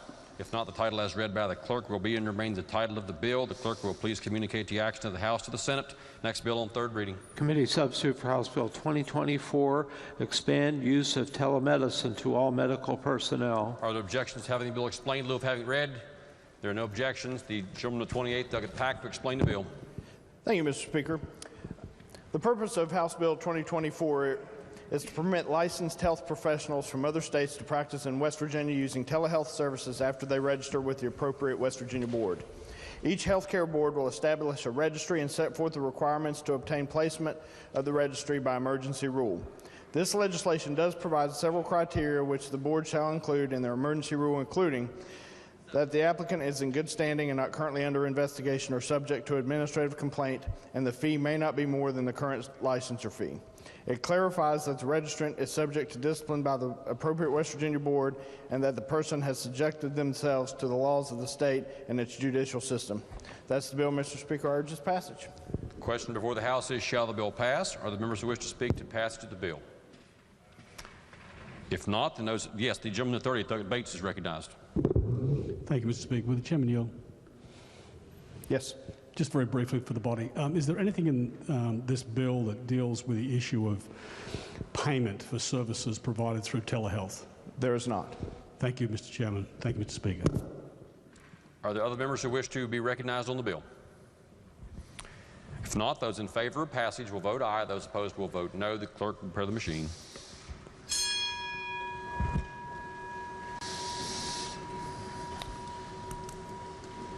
Has every member voted? If so, the clerk will close the machine and ascertain the result on that question. There were 98 ayes, 0 nays, 2 members absent, not voting. A majority of members having voted in the affirmative, the chair declares the bill passed. The clerk will please report the title. Committee substitute for House Bill 2024, expand use of telemedicine to all medical personnel. Are there amendments to the title? If not, the title as read by the clerk will be and remain the title of the bill. The clerk will please communicate the action of the House to the Senate. Next bill on third reading. Committee substitute for House Bill 2025, provide liquor, wine, and beer licensees with some new concepts developed during the state of emergency, utilizing new technology to provide greater freedom to operate in a safe and responsible manner. Ladies and gentlemen, this bill was advanced to third reading with the right to amend. Are there amendments? Delegate Hott moves to amend the bill. This is HFA Hott 3-3, number 1. Does the gentleman from the 54th Delegate Hott wish to explain the amendment in lieu of having it read? Are there objections? The gentleman is recognized. Thank you, Mr. Speaker. The purpose of this amendment's relatively simple. It is to continue the behavior that started during the pandemic for those who have a retail liquor license to have a drive-through window to sell their product out of. I'll be glad to answer any questions. Reserve the right to close and urge passage. Thank you. The question before the House is the amendment is just explained by the gentleman of the 54th. The gentleman of the 29th, Douglas Steele, is recognized. Thank you, Mr. Speaker. With this amendment, as the gentleman said, it would authorize the sale of liquor through a drive-through window. Right now, there are some retailers out there that can sell beer, can sell cigarettes through a drive-through window, but they couldn't do it with actual liquor. So this is a good amendment, and I'd support the gentleman's amendment and urge everyone else to as well. The gentleman of the 43rd, Delegate Nestor, is recognized. Thank you, Mr. Speaker. Invoking Rule 49 for the reasons that you and I discussed yesterday, March 2nd, as to both the amendment and the passation of the bill. Yes, the gentleman did discuss with the chair the fact that the gentleman holds a license at issue under this bill and potentially the amendments. It would be the ruling of the chair that as the gentleman has described his factual scenario, he would belong to a class of 5 or more individuals and therefore would be directed to vote on the amendments and on the bill. The gentleman of the 45th, Douglas Martin. Thank you, Mr. Speaker. I asked for Rule 49 as well. Yes, thank you. The gentleman erroneously ruled, or the chair erroneously ruled on the gentleman's request under Rule 49 yesterday. The chair had to consult the rules, so for the benefit of all members, the gentleman of the 45th, Douglas Martin, has represented to the chair that he is one of exactly 5 individuals who holds a license under this bill. Rule 49 provides that when a class of 5 or more similarly situated persons are affected by the bill, that the gentleman is a part of a class. So for all of our future reference, when there are exactly 5 of you, you vote. So Chair rules that the gentleman should vote pursuant to Rule 49 on the amendment and the bill. Are there other members who wish to speak to the amendment? If not, the question before the House is the amendment as explained by the gentleman 54th, Douglas Hott. Those in favor will please say aye. Those opposed, please say no. Ayes appear to have it. The ayes have it. Chair declares that amendment adopted. Are there further amendments? Delegate Fast moves to amend the bill. This is HFA Fast 3-3, number 1. Are there objections to having the amendment explained in lieu of having read? There are no objections. The gentleman of 32nd, Douglas Fast, is recognized to explain the amendment. Thank you, Mr. Chairman. This amendment only applies to licensees, those who have a license to sell or distribute alcoholic beverages. And what it would do would require for the license to obtain liability insurance in an amount not less than $300,000 or as set forth by the commissioner. The purpose behind that is primarily, the intent behind this is, if someone is selling or distributing alcohol, any alcoholic beverage, as a licensee, now this is not in your private home when you and your friends are having some drinks or something like that, as a licensee under this whole scheme, then it would require liability insurance so that primarily somebody's obviously drunk, they get served more alcohol, they go out and take out a family of 4 or take someone out, then there would be some liability insurance to back that up. $300,000 isn't near enough in that situation, but that is the intent behind the bill, to require, if you're going to be in any kind of sales category or distribution of alcohol, you're going to have a license. I urge passage. The question before the House is the amendment just explained by the gentleman from 32nd, Douglas Fast. The gentleman from the 43rd, or from the 29th, Douglas Steele, is recognized. Thank you, Mr. Speaker. As everyone can tell, this is a rather large bill. One of the things going on inside of the bill is the expansion of delivery of alcohol. That's something that came about during COVID, where restaurants could send beer, wine, so forth, to a person's home, through a delivery service like a DoorDash or an Uber Eats or something of that nature. We've actually talked to several people that are looking to start very small versions of those businesses in localities like Morgantown and places like that, that you will have drivers that are going to be going to like a Go-Mart, a little general convenience store, pick up food, alcohol, things like that, and be able to deliver it. Keeps people off the roads.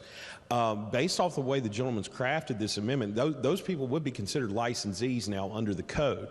So looking at this, anyone who sells, possesses for sale, tenders, serves, furnishes, or provides any beer, wine, spirits, or alcohol will be required to get this additional liability insurance that they're not currently required to get. As well, it's set at a minimum of $300,000 of liability insurance.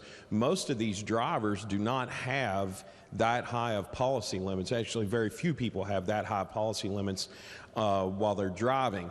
So while I understand, kind of the intent of the amendment, the effect when we're looking at delivery service coming into play here, it would almost completely foreclose the opportunity for us to engage in this delivery like we've had during COVID.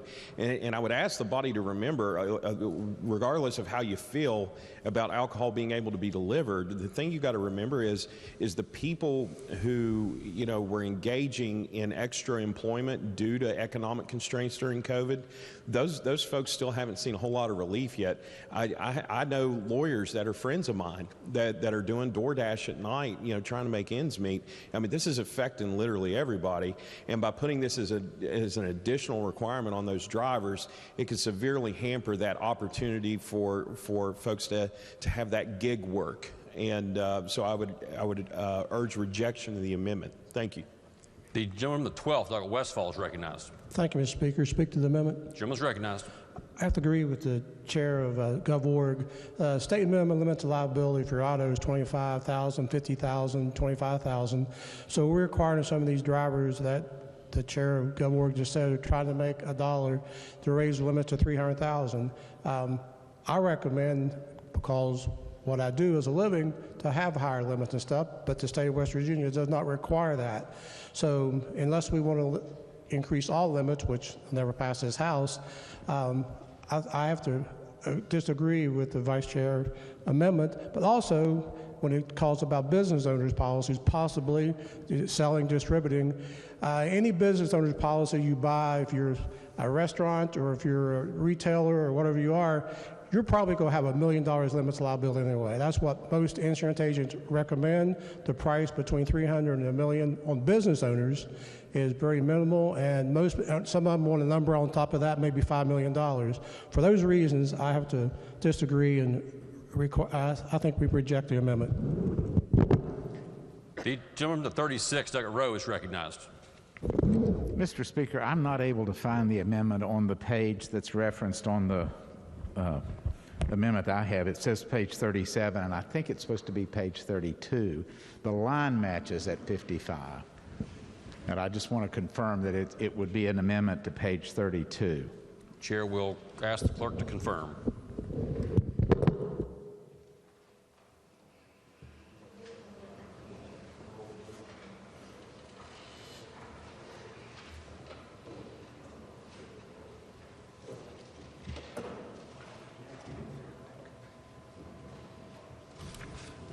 While the clerk is consulting the bill, could the sponsor also consult the bill and confirm the page number?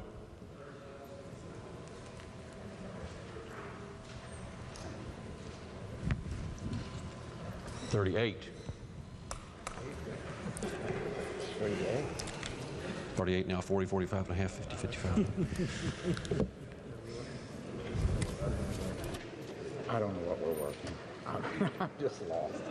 I can't find it. I don't know where to stick it.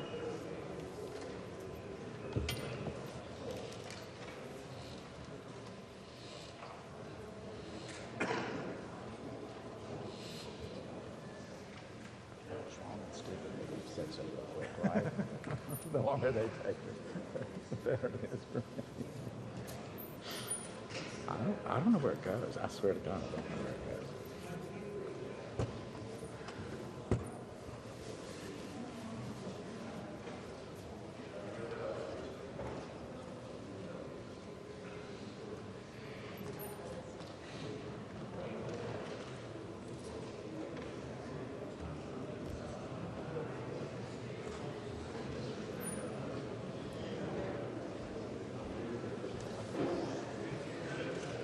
Speaker could say we will.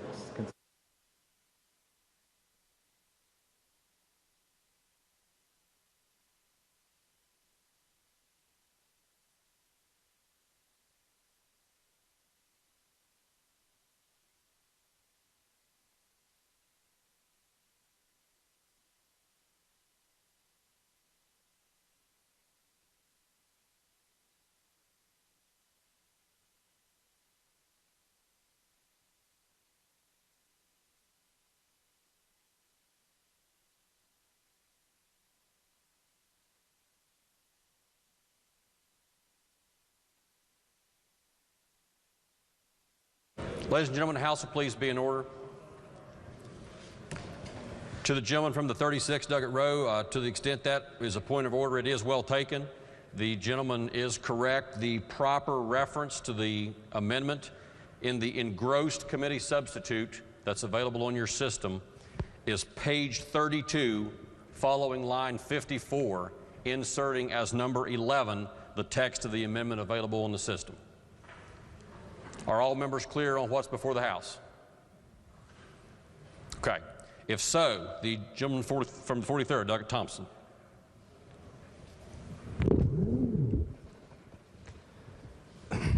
Thank you, Mr. Speaker. I'm going to urge rejection of this amendment.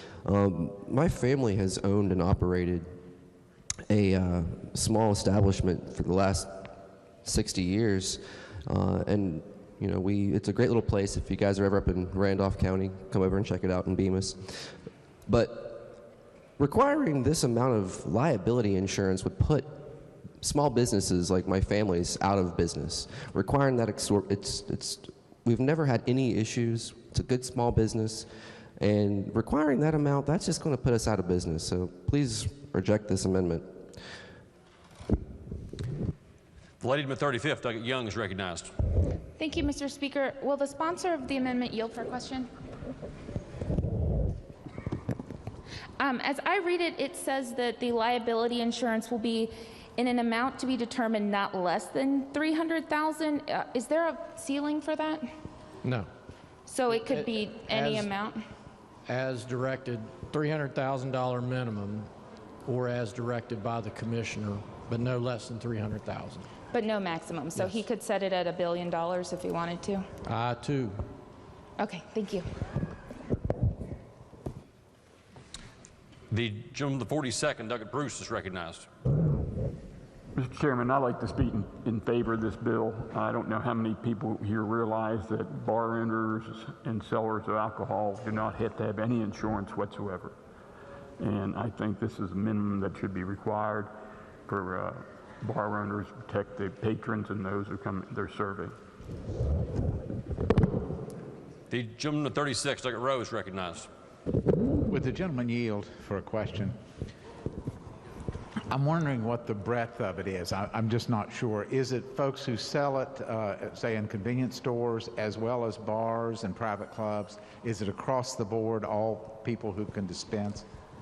The intent is to cover anyone who is required to obtain a license to sell or distribute alcoholic beverages. Okay, that is the intent. So it's across the board. It would be retail sales at a convenience store. It would be private liquor club, hotel Yes. bars, just across the board. Yes, for the purpose of protecting the public. Yes. If there is some incident, which we know this is a controlled substance, a mind-altering substance, it would provide some protection for the public in the event that something happens. Thank you, sir. Thank you. Thank you, Mr. Speaker. Are there other members who wish to be recognized on the amendment before the chair recognizes the gentleman to close debate? If not, does the gentleman wish to close debate on the amendment? Thank you, Mr. Speaker. First of all, as far as employees, the employer could obtain the license for employees. The bill also talks about, there's been a lot of focus on delivery persons trying to make a few dollars. Well, that's just a very, very, very, very, very small segment of this entire bill. But that very small segment is included as well. I don't even know if the bill would require a driver versus the employer. But regardless, if a driver would be required to get an alcohol distribution license, not just a driver's license, but under the commissioner to get an alcohol distribution license, they would have to have this insurance. On the other hand, if that is not the case, and if these drivers are required to obtain such a license, they've been going around with a minimum of $25,000 in coverage, deliver alcohol to someone who's lit up.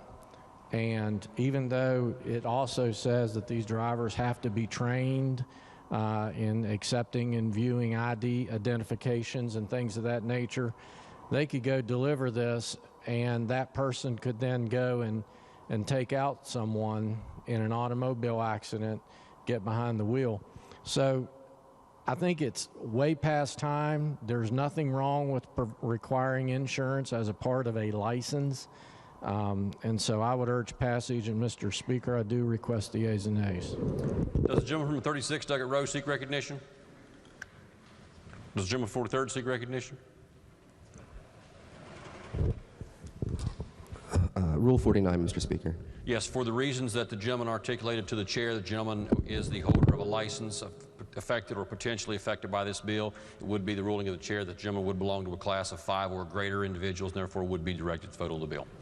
The question before the House is the amendment, is the adoption of the amendment as explained by the gentleman from the 32nd, Doug Fast. Roll call vote is demanded. Is the demand sustained? Demand is sustained. The question is, shall the amendment be adopted? Those in favor of adoption will vote aye. Those opposed will vote no. The clerk will prepare the machine.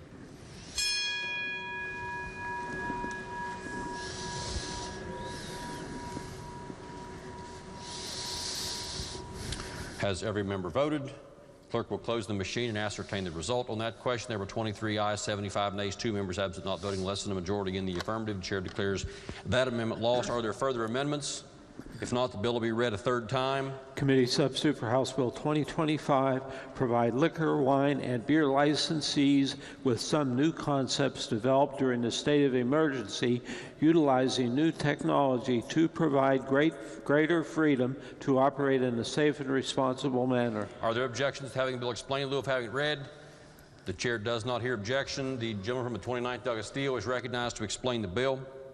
Thank you, Mr. Speaker. The purpose of this bill is to provide liquor, wine, and beer licensees with some new concepts developed during the state of emergency, utilizing new technology to provide greater freedom to operate in a safe and responsible manner, and additionally to provide new licenses to reflect societal requests. I'm going to go through some of the higher points of the bill. This is a rather large freedom bill, as the chairman from finance would say. So we'll go through these and kind of highlight the larger parts. This bill would authorize licensees the ability to begin sales of beer, wine, and liquor at 6 a.m. It would authorize bars and restaurants to offer sealed liquor-to-go drinks and a craft cocktail, sealed wine, and sealed beer for curbside pickup or delivery by either the restaurant or another delivery company with food purchase. This would require a delivery company like DoorDash, Grubhub, or Charleston to Go to get a $300 license, which would be $100 for each type of alcohol, beer, wine, liquor, to deliver alcohol for any bar or restaurant with a food purchase. This would authorize delivery companies or the restaurant a non-intoxicating beer or non-intoxicating beer retail transportation permit, a private wine delivery permit, and craft cocktail delivery permit to transport a food order and beer, wine, and liquor in a vehicle to a purchasing patron for no additional fee. So each of those drivers, which a lot of us know are independent contractors of Grubhub or DoorDash or so forth, would have to get a permit, but there is no fee to the driver for that permit. It's just an outright permit. The $300 would be paid by that company like DoorDash, for the ability to provide that service. This would also authorize bars and restaurants to utilize outdoor dining and outdoor street dining areas when authorized by a municipality for beer, wine, and liquor with no additional fee. This would allow an unlicensed brewer from another state or home brewer temporary licensee to attend a maximum of 4 fairs and festivals in West Virginia and provide non-intoxicating beer to patrons for $150 for each festival. One of the reasons behind that with an out-of-state brewer is someone who was looking to move into the state could test the market by going to a few fairs and festivals and then possibly move into the state and become a licensee.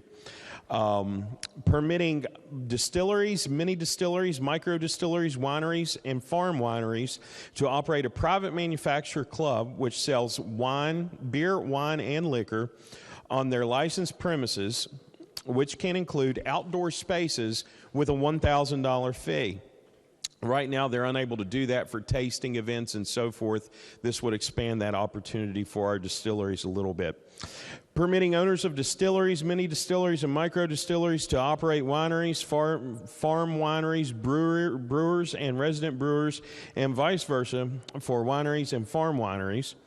Authorizing bars and restaurants to pre-mix alcoholic drinks and offer such drinks for sale with no additional fee, and requiring an affidavit of compliance with all public health laws. That was achieved by an amendment that we did in committee and is working well. Creating a new license for a private caterer, which is already licensed as a restaurant to cater food and alcohol to unlicensed venues for a $250 fee. So this would authorize a private club owner right now, they would have to have a $1,000 fee on the private club and then a $1,000 catering fee, which had been originally proposed. That was reduced to $250. So those individuals, if they wanted to cater an outdoor wedding or cater at a venue that was not a licensee itself, they would be also able to provide beer, wine, or liquor at that as well. So creating a new license for a private club bar which only provides pre-packaged or basic food in a limited kitchen for a $500 fee. Creates a new license for a private club restaurant which provides freshly prepared food in a restaurant-style kitchen for a $500 fee. Creating a new license for a private tennis club bar where the facility has tennis courts and other grounds which could encompass the licensed premises for a $1,000 fee. Creating a new license for a private wedding venue or a wedding barn venue where food and alcohol are provided on a limited basis and the licensee does not operate with daily bar hours, so events only, for a $500 fee. Creating a new license for a one-day license for a charity to conduct a liquor auction in conjunction with a private club and requiring that 80% of the net proceeds must go to the charity for a $150 fee. Creating a new license for a multi-vendor fair and festival license where multiple vendors may share liability and responsibility when conducting a joint alcohol event authorized by a municipality to sell beer, wine, and liquor for a $500 fee. Previously, in our fair licenses, you could only have one distributor at that fair. This would open it up to where you could have more than one vendor at those fairs, and they can share in that $500 fee. It's for the fair itself. So if you had 5 vendors, they could split it up $100 a piece, and it's still just $500. Facilitating the economic development of hard cider in West Virginia is a large part of this bill. It reclassifies hard cider in code as a type of wine.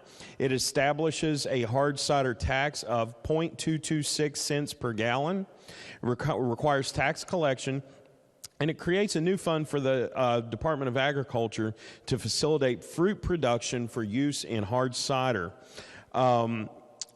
Another part of the bill authorizing bars, restaurants, and some wineries the ability to offer sealed wine growlers from wineries, farm wineries, and various wine retailers.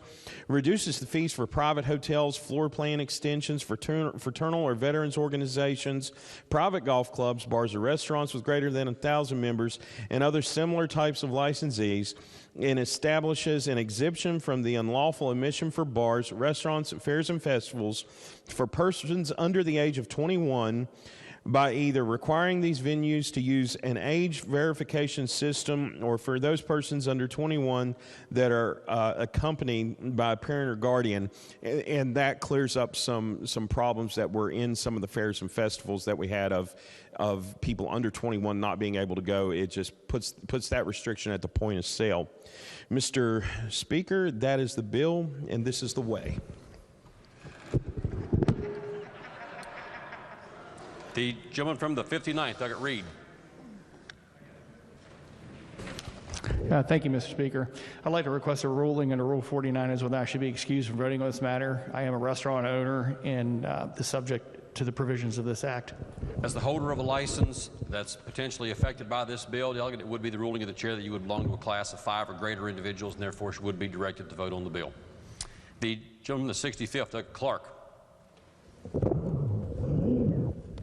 Thank you, Mr. Speaker. Permission to speak about the bill. Gentleman is recognized. Some say there are challenges. Some say where there are challenges, there's opportunities. Last year, we had challenges among challenges among challenges. But in those challenges came opportunities.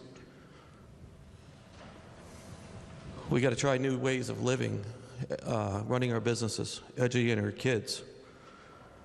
We didn't want to, but we had to. History and policy making in West Virginia has all too often been paralyzed because of our fear of the what-ifs. But last year, we had to stop saying what if and start saying why not. The worst had already happened. COVID had already happened. We didn't have anything to lose. We had to try to do something. We had to say, why not?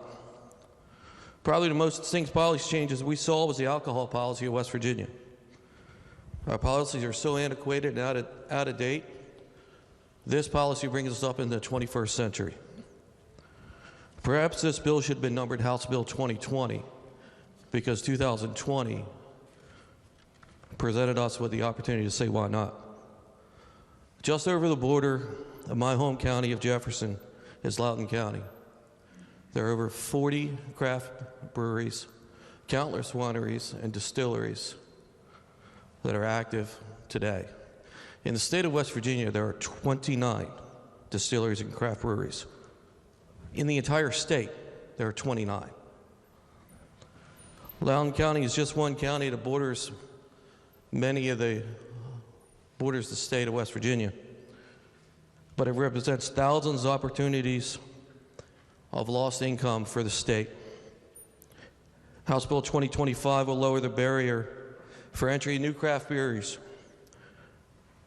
distilleries to open in our state. A critical step forward in keeping West Virginia money in West Virginia, attracting out-of-state money here instead of just sending it to our neighboring states. This bill will allow for new revenue opportunities for our agribusinesses. Apple farmers will now be allowed to produce hard cider and sell it. If we want to keep our family farms operating, we need to keep open spaces profitable. We must give farmers opportunity to find other sustainable options. And this is just one opportunity with no skin off our nose of the state and keep the difference between a family farm being active or turn it into a sea of rooftops. COVID-19 showed us that restaurants could sell wine and beer to go. This was life-saving for so many bar and restaurant owners. When bars and restaurants were shut down, they still needed to find revenue to pay their staff, other expenses, like their rent and their taxes. Businesses didn't have time for us to get in the way and say, what if? We had to act and say what we must. And guess what? We're all standing here today. The sky didn't fall. Countless businesses are open today because government finally got out of the way. Why not keep government out of the way permanently and allow these businesses to continue with alcohol takeout? Allow delivery, craft bartenders to craft your favorite cocktail and take it home with you. This bill will allow outdoor seating on the streets, extend their alcohol license to that seating. It almost blows my mind that we have to actually legislate this. We have to give restaurants the opportunity to sell on the street in front of their restaurant. It clears regulatory burdens for street festivals, allows beer gardens without the need of expensive special licenses, and allows license holders to offer alcohol service to catering. I want to thank all who have committed to supporting this bill. I'm excited about what this means for our small businesses in our state. When I ran for office this last fall, I promised my constituents I would fight to clear the way for small businesses, give government out of the way, and let entrepreneurialism thrive. House Bill 2025 will make that promise come true. I ask you all to join me in supporting West Virginia small businesses and voting yes for House Bill 2025. Thank you, Mr. Speaker. The gentleman, the 51st, Doug Williams, is recognized. Thank you, Mr. Speaker. Permission to speak to the bill briefly. The gentleman is recognized. Thank you, sir. Folks, as someone who has seen their siblings leave this state at a young age, and as someone who has seen far too many friends leave this state for other opportunities outside of this state, as a millennial, this is a good day for me serving in this House. As an hour or so ago, we passed out the comprehensive broad bill explained by my friend from Cabell, and now we have this revolutionary alcohol bill, which the chairman has explained for us today. A lot of people talk about what we are missing in this state. What can we possibly do to make it more attractive to young people? Steps like this are what we need to do. on both sides of the aisle, I think we are all guilty of getting in the weeds on tax policy and other ancillary issues. But if you want to bring people to this state, you get forward thinking, you provide them with internet, and you give them something fun to do on the weekends. It's not that hard. This is a good bill. I urge passage. Thank you. Are there other members who wish to speak to passage of the bill? The gentleman from the 32nd, Douglas Fast, is recognized. Thank you, Mr. Speaker. Just wanted to speak my piece a little bit. Going through this bill, I don't know if any of you read it. It's a 110-page bill. I did.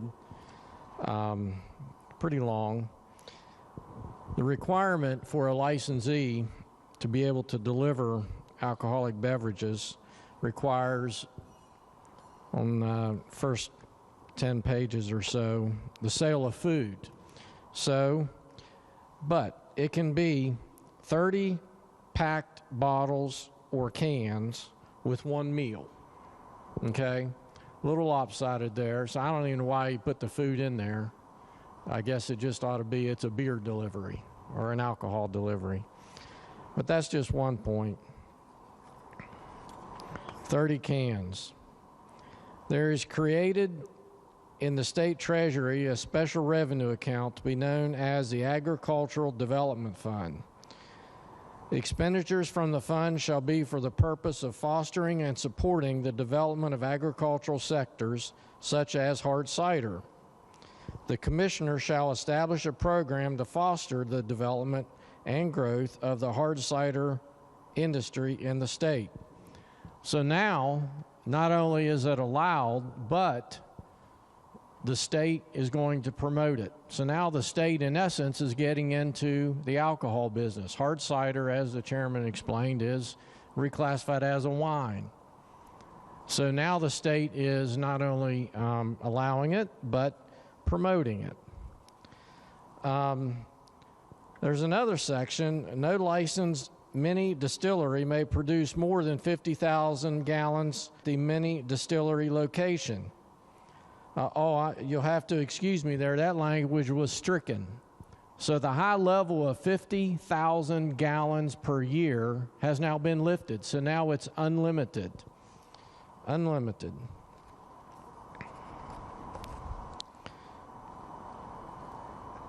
For license, the annual license fee for a fraternal organization has been dropped from $750 to $100.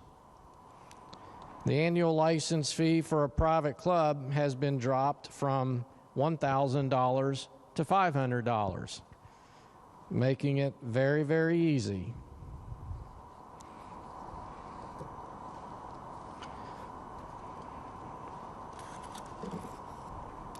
There's a new type of definition here. Fortified wine means any wine to which brandy or other alcohol has been added where the alcohol content by volume does not exceed 24%. I believe it was just last year this body, not with my vote, but this body passed overall increase in alcohol content. And that's in your non-alcoholic beer that has alcohol in it, that a lot of college students and a lot of people in bars get totally slammed on, non-alcoholic beverage.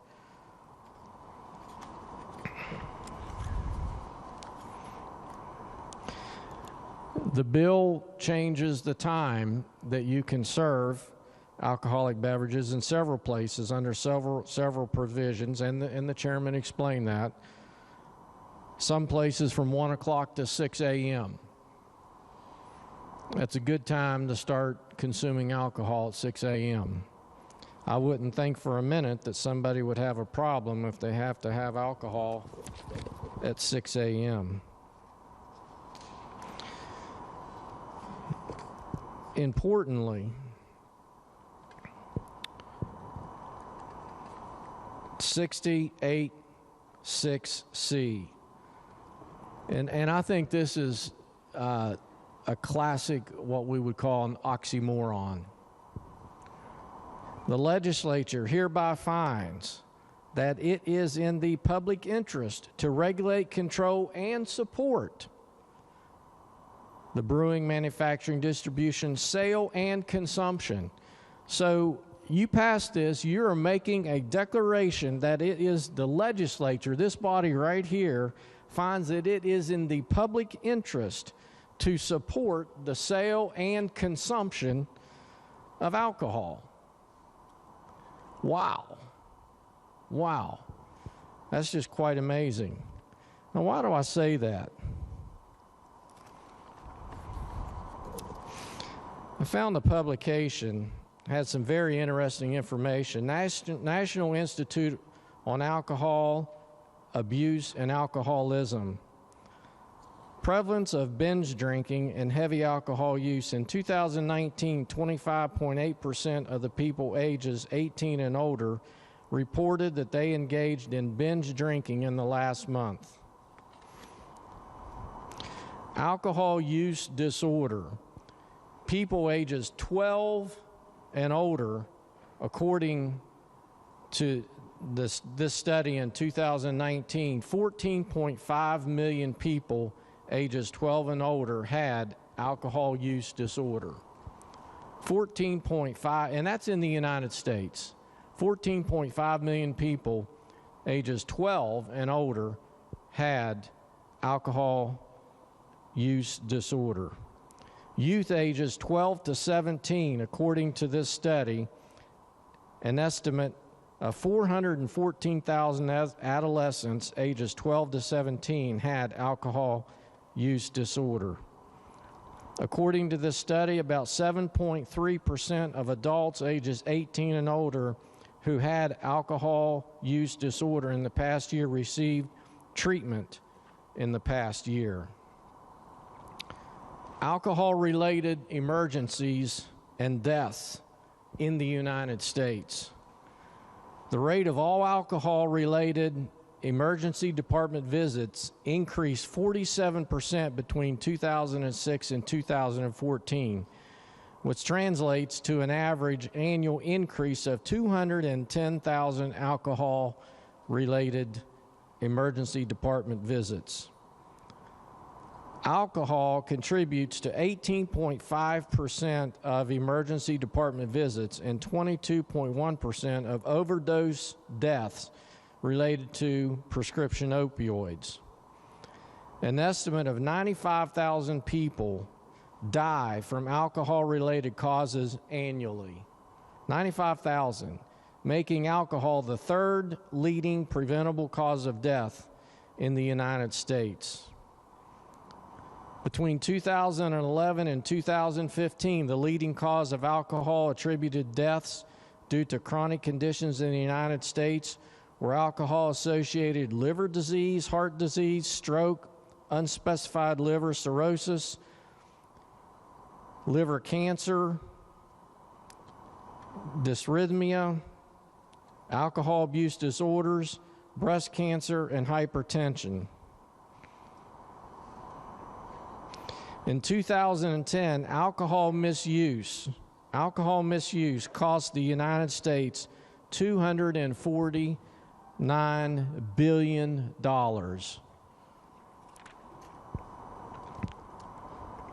Consequences for families in the United States. Approximately 10.5% of U.S. children ages 17 or younger live with a parent with alcohol use disorder.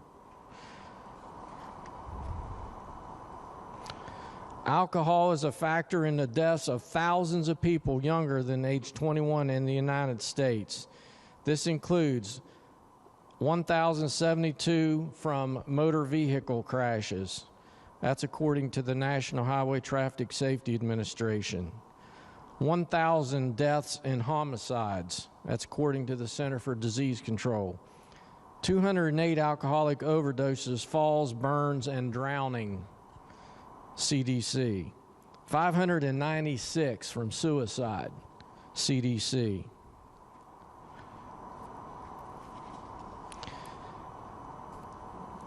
1,519 college students age 18 to 24 die from alcohol-related unintentional injuries, including motor vehicle crashes. That's according to the Journal of Studies on Alcohol and Drugs.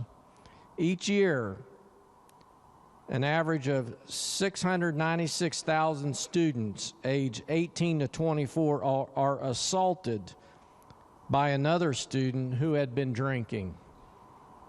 696,000 assaulted by another student had been drinking. 97,000 students ages 18 to 24 report experiencing alcohol-related sexual assault or date rape. And these studies are the annual review of public health.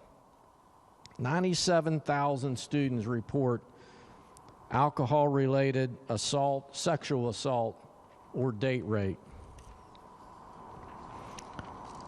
More than 6,000 first graders across 4 U.S. communities estimated that as many as 1 to 5% of first grade children have fetal alcohol spectrum disorder. Is there a point of order raised? Yes. Did the chair hear a point of order? It's well beyond the scope of the bill. His statistics are well beyond the state of West Virginia.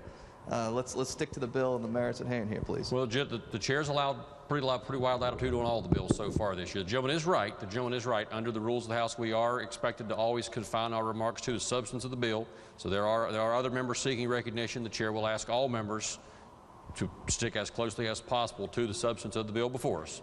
The gentleman may continue with his debate. Thank you, Mr. Speaker. And again, I'm speaking to a 110-page FAR expansion of alcohol bill, and I appreciate the opportunity to continue. Research has shown that people who drink excessively have a greater risk of liver disease, heart disease, depression, stroke, stomach bleeding, as well as cancers of oral cavity, esophageal cancer, larynx, pharynx, liver, colon, and rectum cancer.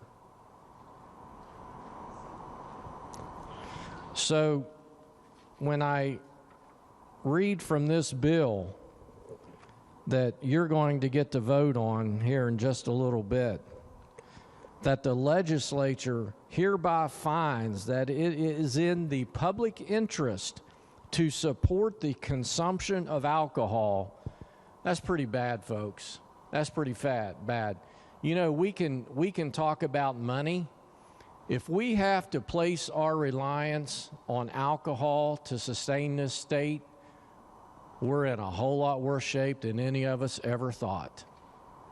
I'm not talking about prohibition.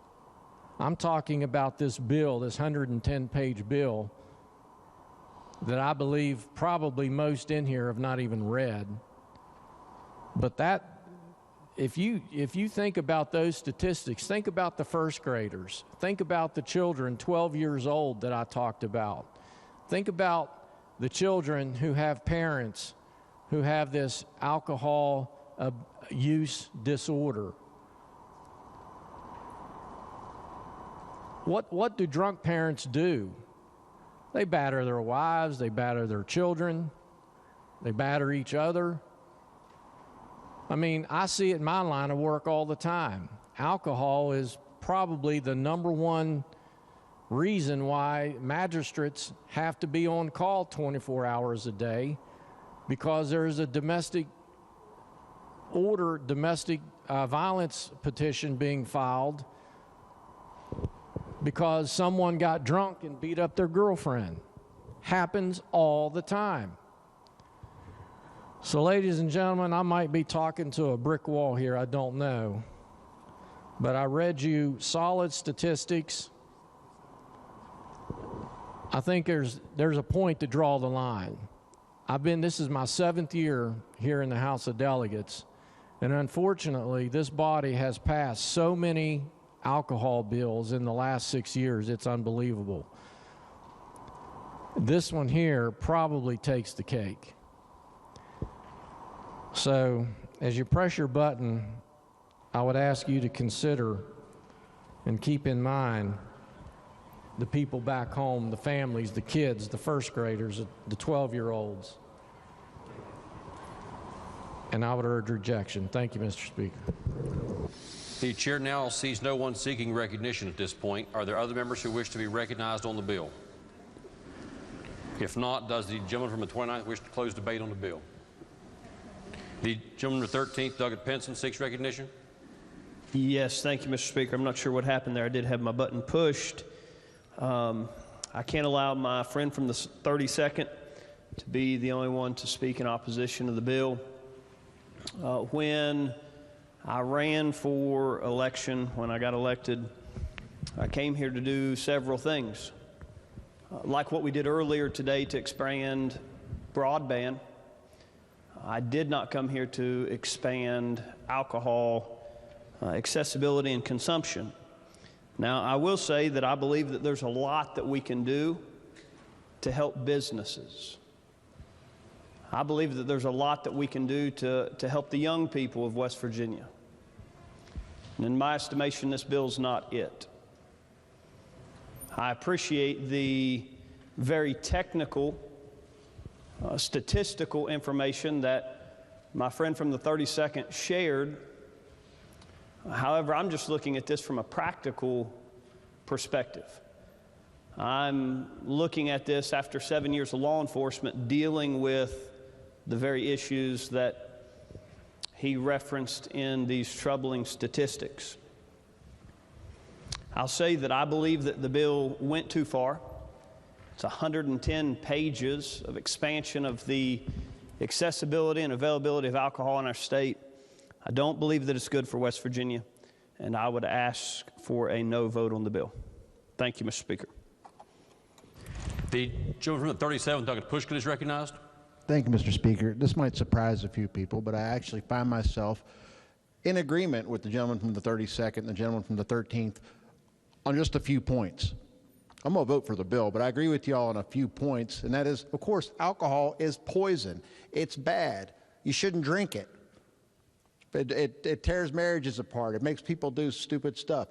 It's bad. I haven't drank it in quite a long time, but you're making a big assumption if you think that this bill is going to cause people to drink more of it. People who have alcohol use disorder are going to drink regardless of what we do up here. This bill keeps them off the road. One of the things that it does. So simply making something easier for normal people to get when they're out having dinner, or if they want to stay home, especially during this time when we're encouraging more people to stay home, helping people get it a little bit easier doesn't necessarily make them do it more often. And we've seen the converse of that with all the laws we have that prohibit something and make it harder to get, haven't made them do it less. So I think we're making some big leaps here with some of the assumptions that were made about this bill. I think it's a forward-thinking bill. It's good for small businesses. I applaud the committee for the work that they did on it. And you know what? I'm going to vote for it, and it's going to have absolutely no effect on my personal life. Thank you. The gentleman at 36, Doug Clark. It's just Rule 49, Mr. Speaker. Being a private golf course owner part of The gentleman holds a license under the potentially impacted by the bill? Yes, sir. Would be the same ruling by the chair that as the holder of a license potentially impacted by the bill, the gentleman would belong to a class of greater than 5 individuals and therefore would be directed to vote. 5 or greater individuals and therefore would be directed to vote. Does the gentleman from the 29th wish to close debate on the bill?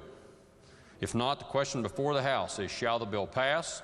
Those in favor of passage will vote aye. Those opposed will vote no. The clerk will prepare the machine.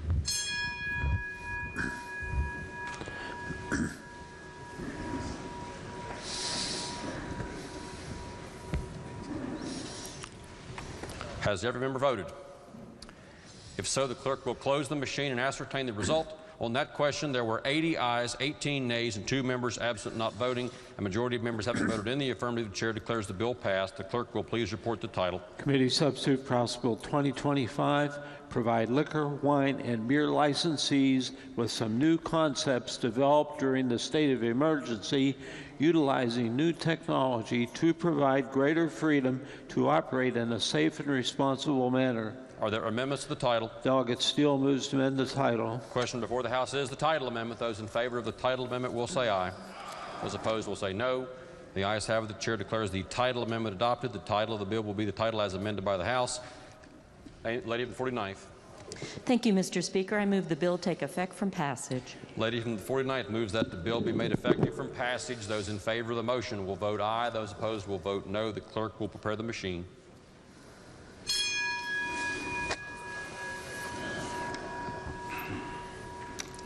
Has every member voted? If so, the clerk will close the machine and ascertain the result. On that question, there were 89 ayes, 10 nays, and 1 member absent not voting. 2/3 of members having voted in the affirmative, the chair declares the bill effective from passage. The clerk will please report the action of the House to the Senate.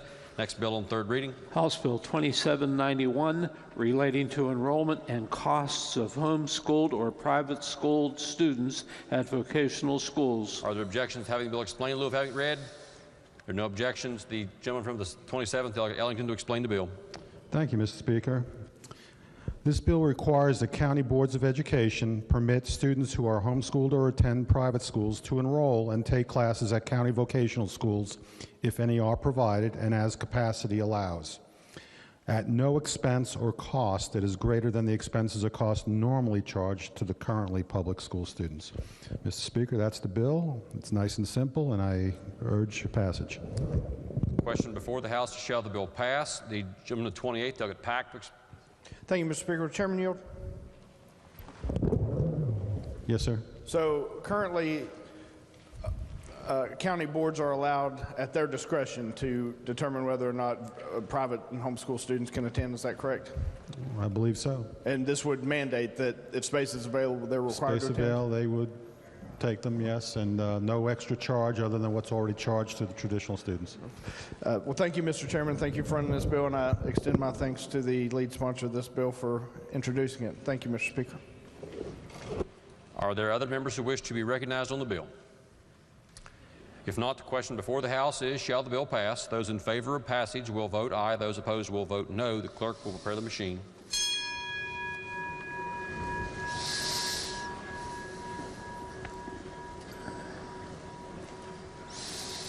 Has every member voted?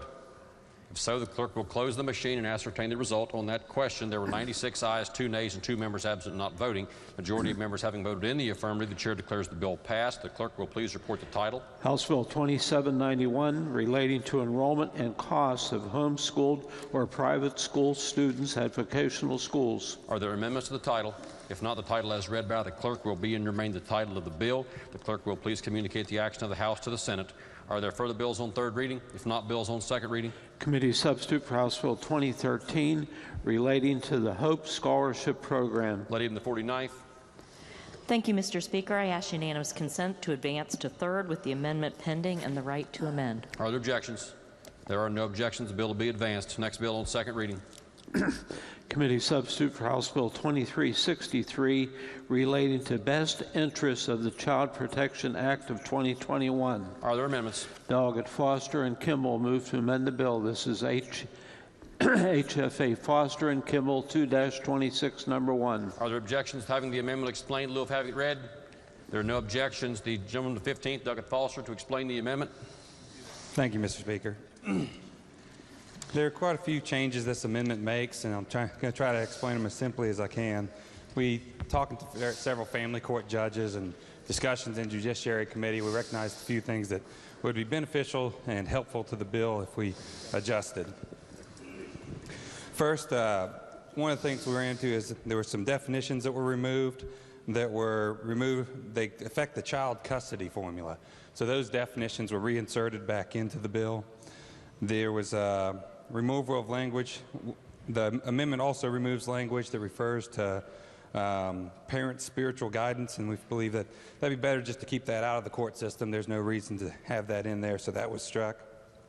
We removed the language from referring to full adversarial hearing from a temporary custody proceeding to allow information by proffer. Adjusted the reasons to depart from 50-50. So there's a few more reasons that were added to depart from 50-50. One being discussion judiciary. There was an amendment, or there was discussion on the 2 years being not involved in the child's life, but we went for the abandonment statute, which is 48-22-306. So that was another thing that was added for a reason to depart from 50-50 if any of the parents had abandoned the child. Then we clarified on the reason to depart from 50-50 as well, rather than being a drug addiction, since that's something that's more difficult to prove, we change it to be an illegal substance abuse or illegally obtained prescription drugs. And that would allow for a judge to have a drug test at the temporary hearing to see if somebody was abusing drugs when ordering temporary custody. Also, there was a temporary custody hearing was added that if the parent leaves the child with a third party to pursue their own pleasures, then that would also be a reason to depart from 50-50. I believe that's the extent of the amendment, and I would urge passage. The question before the House is the adoption of the amendment. Are there members who wish to speak to the amendment? The lady from the fourth, Douglas Zukoff, is recognized. Thank you, Mr. Speaker. Would the gentleman yield? Yes. In the provisions that were changed, one of the concerns, as you mentioned, was the 2-year length of time that someone might not have been involved in the child's life, and we had this discussion in judiciary. Has that been changed? Yes, it has. That's what one of them. It was changed to the abandonment statute, which is 48-22-306, and the time frame listed in that is actually 6 months. So there was a concern that this could interfere with the abandonment statute, and that was a better definition. Actually, I believe by the gentleman from the 20th suggested this to me, and I believe we added it into the full custody proceeding. It was originally just in the modification. We added to all of them that if somebody had fallen under the abandonment statute, then that would be a reason to depart from 50-50 custody for them. Thank you very much. Are there other members who wish to speak to the amendment? The lady from 51st, Douglas Walker, is recognized. Thank you, Mr. Speaker. Will the gentleman yield? Yes. So thank you for these amendments, as I've spent 3 hours going through them with different persons. So you mentioned that you changed one of the amendments because we have an epidemic problem. How often do you think, or who requires a person to do a drug test? This would be a court order through a judge, right? It would be through the judge. My understanding is how this happens is information by proffer at the temporary hearing. For example, it would just be an accusation of, well, they're using drugs, and the judge would have the ability to just say, well, test them. We'll test them right here and see. And one of the family court judges suggested that this is a very common practice. Do you know how many cases we have in the judges actually requiring someone to do a drug test currently? I'm sorry, I had trouble understanding you. Do you know how often a judge may require someone to do a drug test now, currently? I do not. I heard that one of the family court judges told me that it was a common procedure to happen. Who pays for this drug test?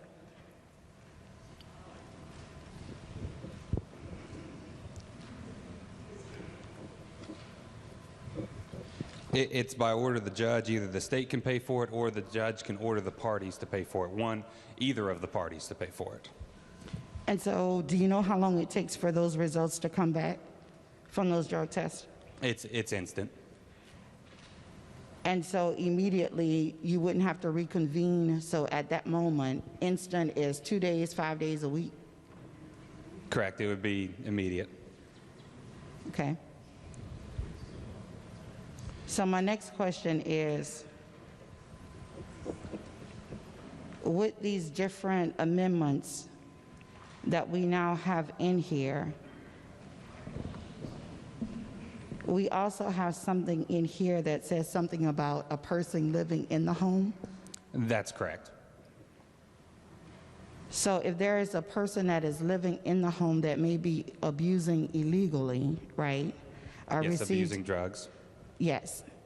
And what if that custodial parent has no inkling that this has happened until maybe an officer comes to the home or that person What happens to that child at that point in time? If that was something that was not aware of, I don't see why it would be brought up in a temporary hearing. Okay, thank you. Thank you, Mr. Speaker. Are there other members who wish to be recognized to speak to the amendment? If not, yes, the gentleman from the 35th Delegate Capito is recognized. Thank you, Mr. Speaker. For the reasons discussed, I ask for Rule 49. Yes, under the reasons articulated by the gentleman, it would be the ruling of the chair. The gentleman would belong to a class of 5 or more individuals, and therefore would be directed to vote on the amendment and the bill. If there are no other members seeking to be recognized on the amendment, the question before the House is the amendment as explained by the gentleman from the 15th. Those in favor of the amendment will say aye. Aye. Those opposed will say no. Ayes appear to have it. The ayes have it. Chair declares the amendment adopted. Are there further amendments? If not, the bill will be advanced to third reading. Are there further bills on second reading? If not, bills on first reading. Committee substitute for Senate Bill 270, providing for a collection of tax by hotel marketplace facilitators. Bill will be advanced. Senate Bill 358, removing prohibition on ATMs located in an area where racetrack video lottery machines are located. Bill will be advanced. Committee substitute for House Bill 2257, related to extended supervision for certain drug offenders. Bill will be advanced. Committee substitute for House Bill 2507, remove the limitations on advertising and promotional activities by limited video lottery retailers. Bill will be advanced. Committee substitute for House Bill 2621, mandating certification for certain members of fire departments, require certain types of training, allow specialized personnel who are not firefighters to be members of a department, and require the postings of fire department evaluations. Bill will be advanced. Committee substitute for House Bill 2675, relating to costs and interest in eminent domain condemnation proceedings. Bill will be advanced. House Bill 2741, relating to expansion of the alcohol test and lock program to offenders with a drug-related offense. Bill will be advanced. Are there further bills on first reading? If not, leaves of absence, introduction of guests, miscellaneous business. The chair will announce that pursuant to House Rule 65, the House will convene at 5 p.m. this afternoon for the purpose of receiving remarks by members. Is there further miscellaneous business? If not, lady from the 49th. Thank you, Mr. Speaker. I move, subject to announcements, the House adjourn until 11 a.m. Thursday, March 4th. Questions on the motion that the House adjourns at 11 a.m. tomorrow? Are there announcements? The gentleman from the 10th, Delegate Chris. Thank you, Mr. Speaker. Your Committee on Finance will meet tomorrow morning at 9 a.m. in the House chamber. The agenda will be posted. The gentleman from the 63rd, Delegate Hardy. Thank you, Mr. Speaker. Your Committee on Political Subs will meet today at 2 o'clock in the chamber. Today at 2 o'clock in the chamber. The gentleman of the 22nd, Delegate Maynard. Thank you, Mr. Speaker. Your Committee on Technology and Infrastructure will meet here in the chamber at 3 o'clock. Here in the chamber. The gentleman of the 35th, Delegate Capito. Thank you, Mr. Speaker. A reminder, a virtual public hearing via Microsoft Teams will be held tomorrow, March 4th at 8 a.m. on Senate Bill 275 relating generally to West Virginia, the West Virginia Appellate Reorganization Act of 2021. House Judiciary Committee members will meet in the Government Organization Room, if they please, to participate in that hearing. A link will be available on the West Virginia Legislative website on the House Judiciary page for those of the public and members of the body that would like to view that hearing. We will follow that hearing at 9 a.m. in the Government Organizations Room with a meeting of the House Committee on the Judiciary. We will convene at 9 a.m. The agenda for that meeting will be posted. Thank you. The gentleman of the 13th, Delegate Higginbotham. Thank you, Mr. Speaker. Your Committee on Education will meet tomorrow, Thursday, March 4th at 1 p.m. in the House chamber. The agenda will be posted. Additionally, Republicans will caucus upstairs at 5 p.m. Caucus this evening, committee tomorrow. The gentleman of the 15th, Delegate Foster. Thank you, Mr. Speaker. Your Government Organization Committee will meet tomorrow at 1 p.m. and the agenda will be posted, and the Republican members of that committee will meet 15 minutes prior in the chairman's office. The gentleman of the 10th, Delegate Kelly. Thank you, Mr. Speaker. Your Committee on Energy and Manufacturing will meet tomorrow, March 4th at 3 p.m. in the House chambers. The agenda will be posted. Thank you. The gentleman of the 31st, Delegate Tony. Thank you, Mr. Speaker. Your Committee on Veterans Affairs and Homeland Security will meet today at 3 o'clock in Government Organization Room. Lady in the 52nd, Delegate Saipo. Thank you, Mr. Speaker. Your Committee on Seniors, Children, and Family Issues that was meeting today at 1 o'clock has been canceled. The seniors meeting has been canceled. Gentleman the 16th, Doug Linville. Thank you, Mr. Speaker. Republicans on the Committee on Technology and Infrastructure will caucus at 2:45 p.m. this afternoon in the chairman's office. That's 2:16. Republican members of the Committee on Technology and Infrastructure, 2:45. Gentleman the 44th, Doug Hanna. Thank you, Mr. Speaker. I'm going to ask for a point of clarification from somebody.